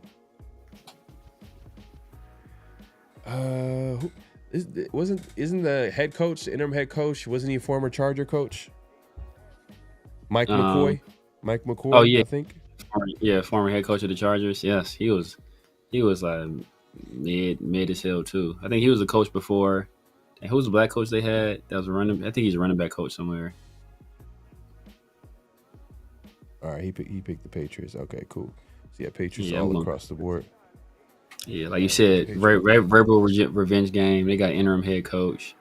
But your boy Hardegree still probably Hardegree, right? Hardegree though, man, you never know. Might have something cooked up, man. Oh, he's still the OC. Yeah, I mean that is true. Like everybody is still on staff. It's just the head coach that got fired. Yeah, facts. It's just the head coach that got fired. But it's funny though, like when the Patriots. It's funny though, like when McDaniels got fired, was he the only one that got fired? No, McDaniels got fired. Was the offensive coordinator fired too? Yeah, the offensive coordinator was fired too. It's Mick Lombardi. So they got rid of McDaniels and Mick Lombardi. That's hella goofy though. That's goofy. When like multiple people Hardegree get was fired. a quarterback's coach. Yeah, Bo Hardegree was a quarterback's coach. So, man, in the last year, you know, AP he fired the offensive coordinator, offensive line coach. Yeah, offensive line coach. Bro. He was pissed. That was both fast though. Right, man. Hopefully it gets better soon because this is too much firing in a short amount of time. But you know, hey, we got Giants, Broncos this week at Denver. I'm going Broncos, man. I think this is a reality check for Jackson Dart. He gonna get smacked in the face on this one. In Denver too. Yeah, yes, man. I'm doing it. I'm going Broncos. I hate that I'm picking the Broncos, but it is what it is. Yeah. Who you guys? Y'all know Jackson Dart is my guy, but it's coming off a big win against the Eagles. I don't know if they do it again. And it's pass rush on pass rush. Obviously, the Broncos got the pass rush in the league, best pass rush in the league. I think they're on pace to break the single season record, especially having an extra game to do it. And they obviously pass retain, Jade Barron, but Bo Nix is bad though. He's bad. Like he's not good, man. Like whatever happened last year, he's falling off a cliff this year. Bro, but still, Telesco said he was thinking about drafting Bo Nix. Yeah, like Bo Nix, he made him think about it. But Penix was like, oh yeah, probably not. Yeah, but He did His some good offense things. on Slango did offense. some good things, bro. But like, man, quarterback. Yeah. Well, Only reason I'm thinking about this is because the Giants are going to run the ball, and the Broncos, they're not their front four isn't like the biggest, or they're I think they're running 3-4, but their front line defenders, they're not the biggest guys. So it's the only thing that's kind of giving me a little bit of pause about it, because Cam been cooking, and Dart, he's been running well as well. But I'm gonna go. They've Broncos. had like 10 days to game plan, so that is a healthy advantage. But they are on the road against Denver. It's a tough defense, but they've had 10 days, so they for sure got something cooked up. Like they're gonna try to keep this game close somehow, some way. But I just can't pick the Giants over the Broncos. I just can't do it right now. Yeah. If they had Malik Neighbors, maybe, but they don't got no offensive, no wide receiver weapons. I'm gonna go Broncos. I'm gonna go Broncos too. All right, Broncos 2. Let's see what the they're gonna be 5-2. I hate that. See what the night crew talking about right now. The night crew in the building. Oh, okay. Alec Kim says Giants win. I'm not mad at that. Broncos overrated as hell. Okay. Yeah, their defense. Their defense is good, and J.K. Dobbins been good too. Sacktown just keeps it real. Says Giants because I hate the Broncos. I feel you. Is what it is. Chill Ray says Giants gonna pull the upset. CT Scabo gonna run crazy. Yeah. All right, man. A lot of people picking the Giants. Funny how Giants 2-4 is so much better than the Raiders 2-4. It is though, man. It is. Yeah, because it's and that's why you gotta draft QE, man. Like it can really make a difference, but because look, we all love Genty, right? Like we love Genty. We all think Genty's going to be a good, potentially very good player in the NFL. But like the difference between Genty and Scatterbull is so much smaller than the difference between Geno Smith and Jackson Dart right now. Like it's so like the difference between Jackson Dart and Geno. It's like Jackson Dart is miles better than Geno right now, and Genty is better than Scatterbull right now. But it's like he's not so much better where he's going to overcome bad quarterback play. So it's like, that's why certain positions have value. It's not that Genty's not a good player. It's not going to be one of the better running backs in the league. It's just that, like how much is he going to be able to overcome like everything else around him. A bad quarterback can overcome a lot. We saw it with Jaden, we saw it with CJ, we saw it with Joe Burrow a lot of times. Like we're seeing it with Jackson Dart, in some instances. But like a good running back, it's only so much he can do because like he's subject to his surroundings a lot of times. Yeah, but you can say the same thing for a quarterback too. Like players around him got to play better too. If the offensive line doesn't protect him, like it's But that's the thing. If the offensive line doesn't play better than the quarter, they can design a short passing game, get the ball out of his hands quicker. So if you have a good quarterback, you can compensate for that. But like if you don't have a quarterback that can throw, then you got teams that are going to load the box on you. So now you got to deal with loaded box all day. If you don't have an offensive line that can block, then obviously that's what everybody was blaming for Genty's struggles in the beginning of the year. So it's like, well, like they're dependent on more. Obviously, the quarterback is dependent too because you need wide receivers that can get open. You need the line to block too, but you can still compensate for those other things more so with the quarterback than you can with the running back. Well, you could also get the running back involved in the pass game too. If he's a big time playmaker, which I've been asking for, you know what I mean, for the Raiders to go. I've been hoping for the team to go ahead and do that, and they've kind of did it. Maybe I guess the Colts. The best was probably against the Bears where they kind of like pulled it out in the red zone, and then they were able to take advantage of like some one-on-one moments in the open field and space. Yeah, most impactful. But then against the Colts, there were some even better, like I guess more explosive moments where that 29-yard pass play. There was a screen, even though it was like 3rd and long, it was like a screen to Genty where he got like 7-8 yards on it.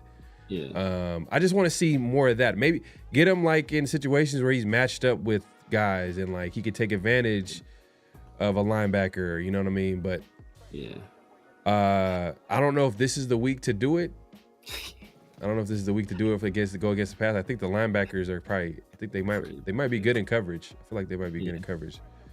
But we'll see how it shakes out for Genty. But anyways, we got Colts, Chargers. I'm going Colts here. Chargers banged up. Yeah. Colts, we've seen them play like up close and personal as far as them playing the Raiders, and you can see like how good they are as far as like, you know, with Jonathan Taylor, Steichen is cooking, Daniel Jones is playing good football. There's some talent on that defensive side of the football. Chargers, I like the way Herbert is playing though. I'm not gonna lie, this is probably the best I've seen Herbert play. Like, he's making like crazy plays, throws almost every game. But I'm gonna go Colts. Yeah, man, it's a tough one. Yeah, but just because I think Justin Herbert is the better player, but Danny Dimes is playing really well this year. Obviously, Jonathan Taylor, you know, at one point he was an MVP, you know, contention earlier in the year. I think Baker might be number one there right now, to be honest with you. Coach Chargers are too banged up. They're damn near entire offensive line is hurt. Like running backs hurt. I'm gonna go with the coach. I'm gonna go with the coach too. All right, everybody in the chat is saying Colts. Coach Chargers too banged up. Sacktown says Colts. Anthony says it's a good game. Okay. It's good shit. I think it'll be a good game. Colts gonna win. JT's about to go crazy. Colts about to buck him. All right, man. Everybody, we gonna see. Let's see what my guy Minted. Let's see where he had to go. You know, that's his team, bro. Daniel Jones' his favorite player, bro. He don't want to say it. He don't want to say it. Daniel Jones, that's his favorite player, bro. Yeah, that's his favorite player, bro. So I'm gonna get him if he wins, bro. I'm gonna get him a Daniel Jones jersey, man. That's funny. Well, we got he also went with the Colts. So we got Packers, Cardinals in Arizona. Cardinals have kind of been on a little bit of a slide. With some bad, ugly losses, especially against the Titans. They lost in an ugly way. Some people are saying Jonathan Gannon is on the hot seat. Like, he's kind of like he's having like these moments where there's gonna be a moment where it's gonna be on one of those like Dennis Green and Jim Mora. Like, he's having the moments where he could tell like he's about to explode. Like he's pissed right now. But he out there like R. Kelly. Y'all killing me. Fight for my life. That's what he had to say. Oh boy, fumble. That's for my life. Y'all killing me with this. That's oh boy, fumble. He was going across the goal line. That's exactly what was in his mind, bro. He went crazy. But even I've seen some in the presser where he said something. I was like, damn. Like, it was kind of like you could tell. Like he's. Right now, he's not in his right mind. Like he feels the pressure. He feels the pressure. And I'm going. I gotta go with the Packers, man. I'm gonna go with the Packers. Going Packers. Yeah, I gotta go Packers too. You know, even my dog Will Johnson. Hey, that's one best corner. I think best, the highest rated corner in the league right now. Like not rookie corner, his highest rated corner. Period.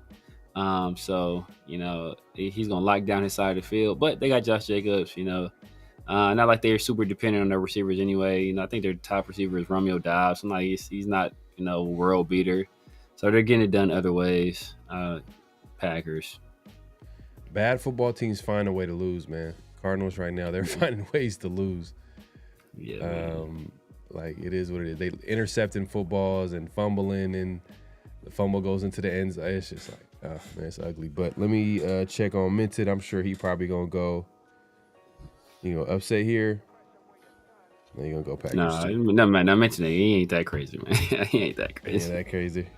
He ain't that crazy. It's a rhyme to his reason, so he picks a little strategy here. All right. Yeah. So that's Packers all across the board. We got Chill Ray says Packers. Sacktown says Packers. Again, dying at the R. Kelly. Y'all dying off that, man. Y'all killing me. But all right, next game, man, is NFC East showdown. Commanders, Cowboys. Man. Cowboys haven't been as bad. Their defense is terrible. But I thought they would be I thought they would be even worse, especially with the injuries at wide receiver, CeeDee Lamb, and then, Micah Parsons before the season. How would that impact the team in the locker room? But Dak has kind of been playing well enough for them to be competitive in these games. But Commanders, I'm going with Jaden, man. Jaden is gonna figure this out, man. This defense is terrible. He's gonna have a field day. Yeah. Go Commanders. Only thing that gives me a little bit of pause is that the Commanders are just a short week. And they had a tough loss against the Bears. Mm-hmm. So it's coming off that tough loss on a short week, it might be tough. But I think Jaden has a get right game. They basically gave the game away. It's rainy conditions. Uncharacteristic mistakes. I think they get it together this week. The Cowboys defense is trash. So I think Bill has a big game. I think Debo probably has a big game too. I think they find a way to pull it out. And Mint is also going with the Commanders. Commanders all across the board. All right, so next up we got Falcons and the 49ers in the Bay. Severe. I was gonna pass this to you, but I'm about to answer it. Yeah, I'm gonna take it out. I'll just say I'm gonna go Falcons. But it's just I don't know. But the 49ers have just been a weird team this year. They got so much injuries, and they just find ways to win the game. But that Fred Warner injury might be like a dagger right there. He's one of their best players on a team, captain, leader. But the Falcons, man, they got one of the best defenses in the NFL, one of the best running backs in the NFL. Michael Penix is playing solid football. I'm going Falcons, man, on the road. Yeah, I'm going Falcons too, man. I think Michael Penix is starting to figure it out. Drake London had a huge game. Obviously, Bijan had a crazy game too. Their defense is balling, and the 49ers don't really have a lot of weapons. They really don't have a lot of weapons. I think that the Falcons are going to be able to kind of choke the life out of them, even if their pass rush has been real good too, man. So Devon Diablo is playing really well. Pierce is playing well. I forgot I think it's Abdul. Did they take Abdul Carter? Not Abdul Carter, the other guy. The guy from Tennessee. That's Pierce. They took that's Pierce, James Pierce. But it was another pass rusher they took too. That's good. I think his name was it. Is the guy? I think the guy people thought we were gonna take. From Georgia. Yeah. Is he like a linebacker? Like a linebacker size pass rusher. Yeah. Oh, yeah, I know who you're talking about. Damn, what's my guy's name, bro? I can't think of it right now. But yeah, but regardless, Michael Penix playing well, Drake London playing well, Bijan playing well, and they got a good defense. I think they win. Alex says Dirty Birds. We got Jamal Anderson. Falcons gonna make another statement W. No Face says Falcons. Isaiah says I got Falcons. All right, man. A lot of people going with not Jalen Carter. He's talking about last draft, the first round pick. So I think the Falcons had two. Jalen Walker. Thank you. The Jalen reminded me. It's Jalen Walker. Yeah. Oh yeah. Jalen Walker. Yeah. Like that was like it was between him and then the other Georgia guy who actually was playing for the 49ers. I think Mikel. Oh yeah. Michael Williams. Michael Williams. Yeah. He like those are two guys that Todd McShay kept bringing up and saying that the Raiders were interested, but Michael reminded me too much of Tyree, to be honest with you. Yeah. Well, we'll see. But so you got Falcons? Yeah, I got Falcons. Right. Yeah. Let me see my guy Mint. What do you got? He got 49ers. I respect it though. 49ers, I'm not gonna lie, they're one of those teams where they find a way. They find a way, man. They find a way to win. Like they're winning. Xavier Watts too. I think the Falcons got Xavier Watts too. Oh, I wanted the Raiders to pick him up. I think it was like the third round. Yeah, third round out of Notre Dame. I was hoping that the Raiders were gonna pick him. Yeah. Man. Falcons had a low key solid draft. Bro. Because Jalen Walker is nice. James Pierce, people thought he was like the best pass rusher potentially in the draft. He's just not right in the head. But if you get a strong coaching staff there, yeah, man, they had a nice draft, man. And plus, following up after the Penix picks last year, yeah, man, they cooking. Yeah, Bijan gonna go crazy. No Fred Warner's recipe for disaster for Niners. We'll see. Yeah, Fred Warner. It could be a Cal Pitts day too. Yeah. So we got Monday Night Football, Buccaneers, Lions.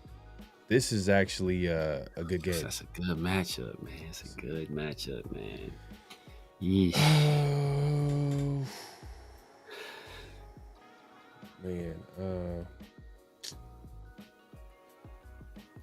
Man, I like the Bucs team too.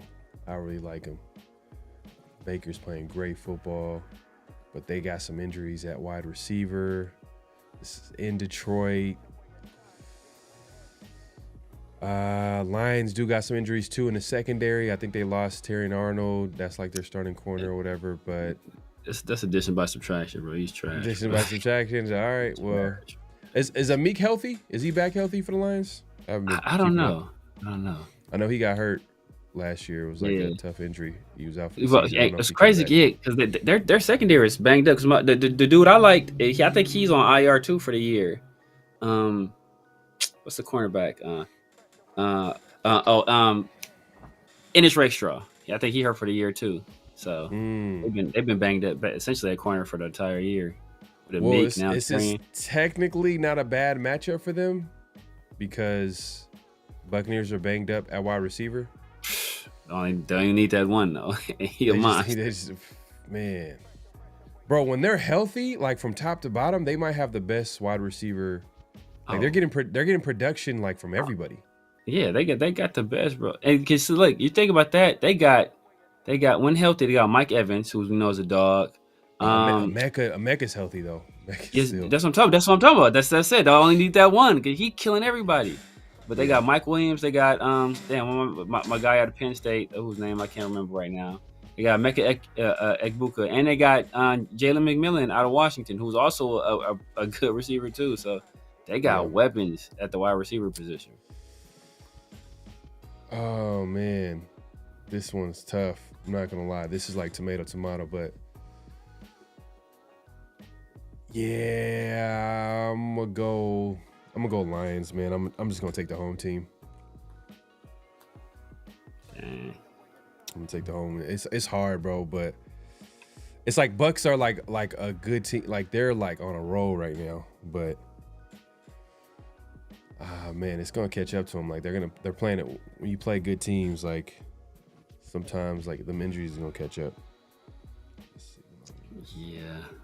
Oh yeah, and Andrew, good job. They got Tez Johnson too. I forgot, and he had a big play that last game too. And Tez was like a lot of people liked him, but then when they found out that he ran like it was a 4.6 or like 4.5 or something like that, it was like damn, you weigh like He ran a much? 4.6. He weighs like 150 pounds, but running the 4.6, or yeah, it's like crazy. Hey, but hey, he didn't look like he ran a 4.6 on that deep route. Like he got up. He Bro. was. He must have had like a bad day when he ran that 40 or something, because Yeah, it didn't look like it on that play where he scored a touchdown, where he thought he was getting an MVP chance. I don't know if you've seen that. He said he thought. Oh, it was, Oh yeah, exactly. I saw. Yeah, yes. He was like, I ain't done it this year, bro. I haven't done anything this year. And they're like, that's for Baker. He threw you the ball. That's funny. That's funny. It's like, bro, that's wild, bro. It's like, it's wild, bro. People be oblivious. Dang, man. Yeah. Yeesh. Man, do I want to go upset here? So I'm pretty sure. Now you pick the Lions, right? Oh, yeah. Okay, damn. Yeah. So I'm pretty sure. I'm trying to think. Dang, the Lions coming off a tough Monday night loss too against the Chiefs. It looked he got cheated a little bit. Man, I'm gonna go Lions, man. Damn, it's tough. I'm gonna go Lions.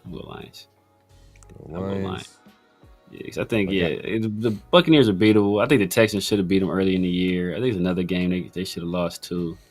So, but Baker's MVP right now, bro, in my opinion.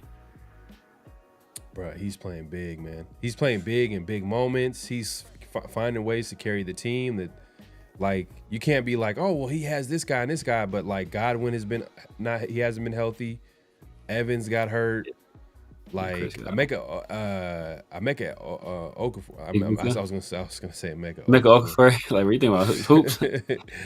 Man, Emeka Okafor, man, you come back. Man, you took it way back. God damn, bro, you took it all. I took it all the way, man. Ben Gordon, man, I took it all the way to Ben Gordon. Ben Gordon, man. You know he was born in London too. Oh, for real? Oh man, I didn't know that. I think he's American. I think he's born in a military base though. But yeah, he's born in London. Oh, that's hella random. That's random. That's random. But yeah, Ben Gordon was one of them high volume scorers, man. Like he was like a small guard, but he was a scorer though. He was nice for a little bit until he was smooth. You know, he was with smooth. The Bulls, right? With the Bulls? He was with the Bulls for years. Yeah, he was with the Bulls for years. Emeka, oh, he went to the Bobcats. The Bobcats, the time called the Bobcats, but yeah, man, I was a big Hoop fan back then, man. I used to, man, but now it's just like it ain't the same. I don't know how you do it, man. I know you still be paying attention. I respect it though. Like you not heavy like I used to though. You know who's coming out from the high school level. You know who's coming out from the high school level. Yeah. I've been watching college. I watch college basketball a little bit too, but I don't follow it like I used to. Like I used to like watch it. Oh, like if it was a game on, it's like a good matchup. Yeah. Oh man, I gotta watch it. Now I barely watch my own team, and I'll follow what's going on. I'll catch the highlights and stuff like that. But I used to sit there like, oh man, I gotta watch this whole game. Like, oh man, it's the top team in the East versus the 3 seed. Oh, let me see who going. It's a good matchup. I got this dude versus this dude. Let me see this. But now I'm like, I don't have time for all that, man. Yeah. Oh, by the way, Mint went with the Bucks, so he got the upset. Oh, so he got the upset. Damn, that's a smooth upset too. See, I hate giving them like good ones like that. That's why I'd be like, it can go either way. It can go either way. I see what happens here. Like these close games. Yeah, these are the games where it's like, man, it could easily go either way. Right. He has a ham. Oh, okay. Abuka has a hammy strain. Ooh, that's not a good thing. Okay. I like the sound of that. I'm feeling a lot more confident in this pick now. All your receivers hurt. I'm feeling a lot more confident. Okay, you got a banged up receivers versus banged up secondary. I'm good with that. So we got the Texans and Seahawks this week. Last game of the week, man. Monday Night Football. I'm going Seahawks. I've been underestimating the Seahawks. They're going to be at home, 6-man. Mike McDaniel's going to have that defense playing. Texans, the thing about Texans, like I want to pick them, like just in general, but it's just I'm figuring out this, like it's just they can't protect these CDs. It's too inconsistent. Like they can't protect them. And I think the Seahawks can probably expose that. I'm going Seahawks.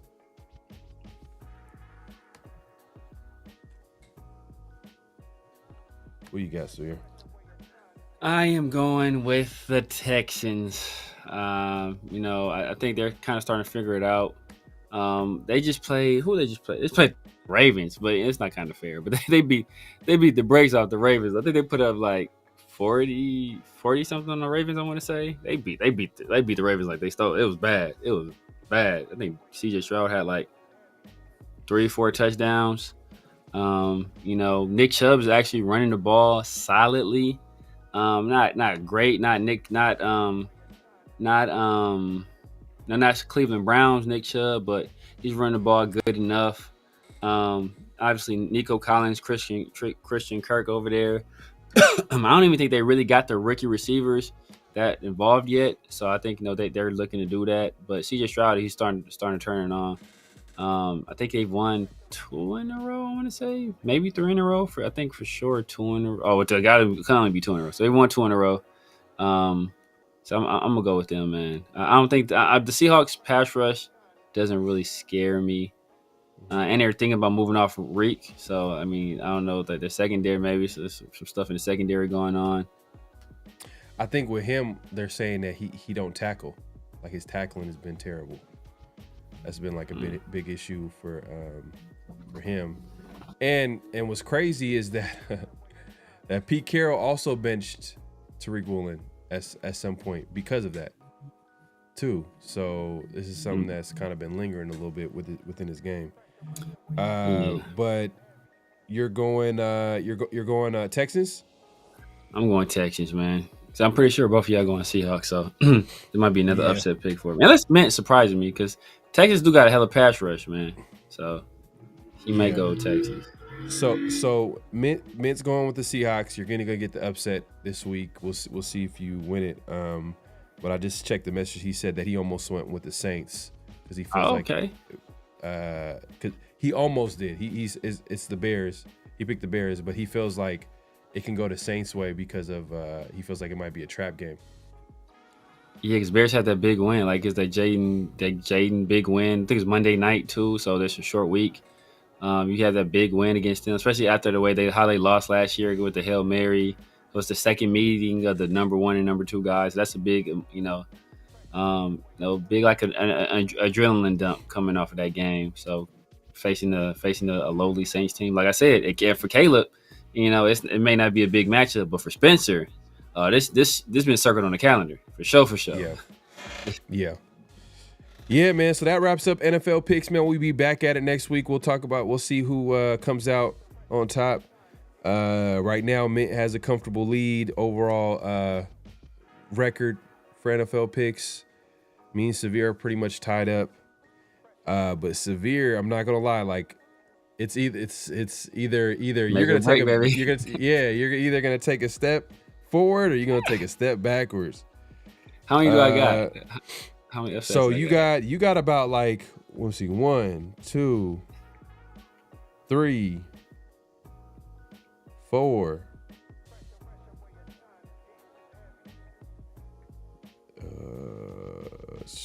Like 5 upsets. All right, so I can if I'm good, I can make a big dent in that. Because I think you got 7 games on this. I can make a big dent. Yeah, definitely. But if not, though, it's a wrap. Right, and then I think Mint, he went with let's see how many upsets he went with. He got the Bucks for sure, I think.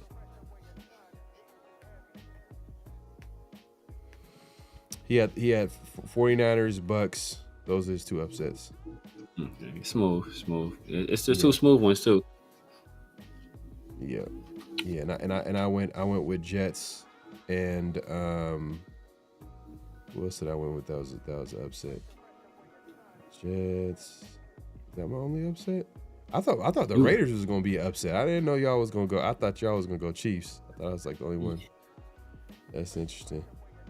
Yeah, I think that might be the only one. He picked the Jets. Yeah, it's kind of. But they could come through for you though. But they can't. I know you about to be dying. That's one of those games where it's like, at the time it be sound like a good. Because like I told y'all, man, like when it was the Saints and the Patriots, I was rooting for the Patriots. I think the Patriots took care of it because it's like at the time it's like it makes sense because you're gonna be thinking about like why did I pick the Jets? Like if they lose, Yeah. I should have known better.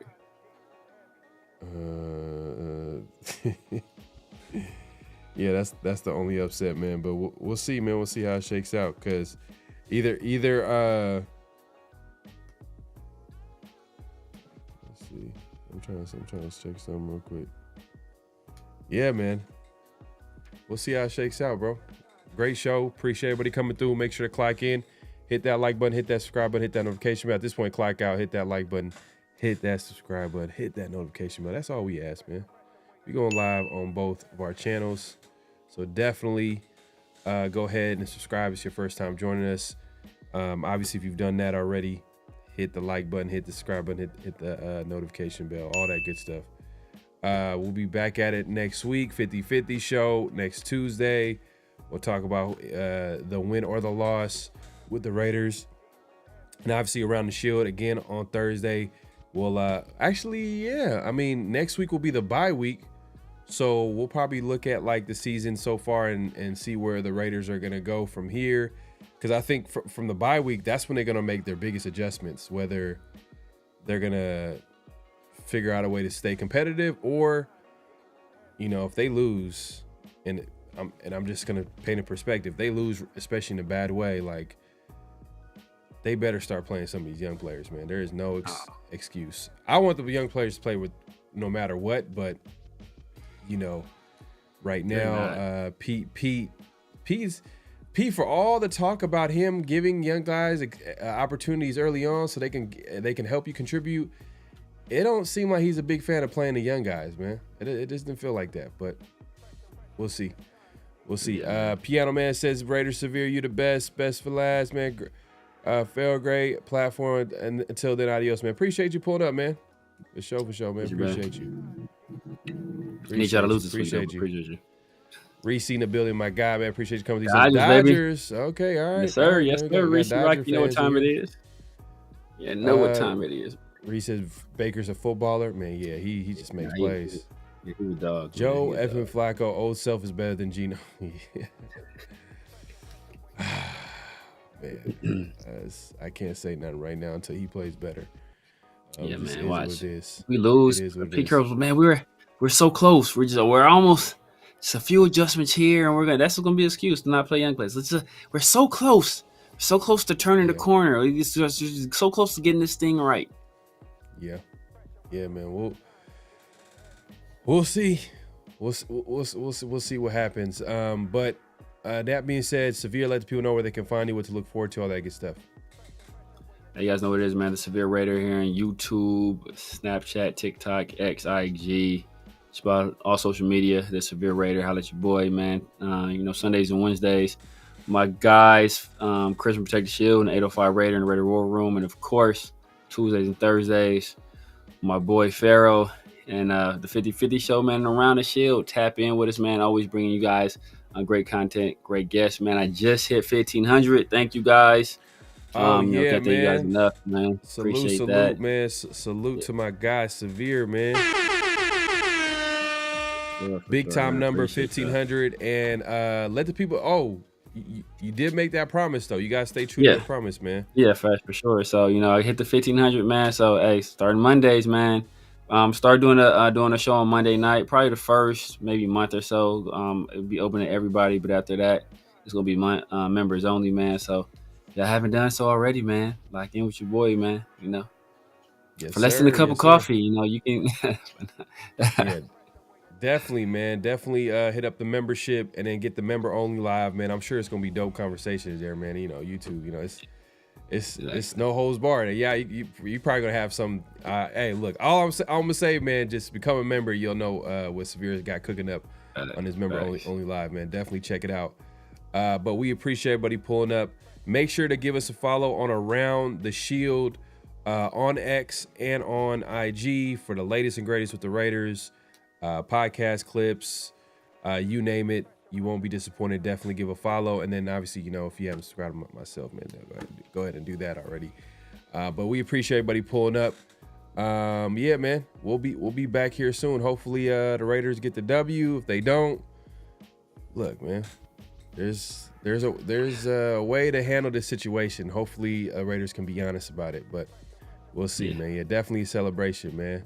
For sure, man. But he put in work, man. So definitely support my guy. But yeah, man, we up out of here. Any last thoughts, Severe? Before we head out? Nah, man, we'll see, man. You know, this might be the most important game of the season, man. Just in terms of the direction of the season. You know, Thanksgiving is rapidly approaching, and that don't just mean turkey this year, man. It's like we know what Tom Brady said, man. So this game's gonna go a long way toward, especially with the bye week coming up. That's gonna put us even another week closer to Thanksgiving. So it's gonna show us, are we a real team, or was it last week? No, it was that Fugazi, and it's just a bad opponent. Yeah. We'll see. Yeah, definitely. This is actually a bigger test than playing against the lowly Titans. Like, listen, we're being honest. Like, a win is a win, but like this is a divisional game. This is a team, the Chiefs, that's been terrorizing the Raiders for years now. And this is a big game for Pete Carroll because previous coaching staffs, they've struggled against the Chiefs. I mean, every Raider for the last how many years Raiders have been struggling against the Chiefs.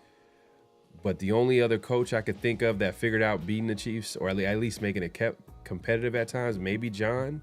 Yeah, Gruden. Yeah, he kept maybe John and AP. You know what I mean? Yeah. AP possibly. Like that's about it. Josh couldn't do it. He should have did it, but he didn't. He didn't finish the job. Oh, Josh, that was a great game. That was a great game. That was probably my favorite Devontae game. Yeah, he could. Yeah, it was the Kuntz offsides on the not the BS call. It was nonsense, man. But that cost throw us the by game. Derek Carr though, man, like to Devontae. Bro, I was going crazy, man. I was like, man, we got a number one receiver, man. But that's in the past, man. Hopefully, Geno can make it happen this week. Trey Tucker, Jacobi Myers, does he play this game? He didn't practice today. He didn't practice the last couple of days. We'll see what happens tomorrow. Does he get traded? Are they holding him out? Who knows, man? We'll be here to talk about it, man. But we appreciate everybody pulling up, man. We'll see y'all next week. Peace. Just win, baby. Hello? You play to win the game. You don't play to just play it.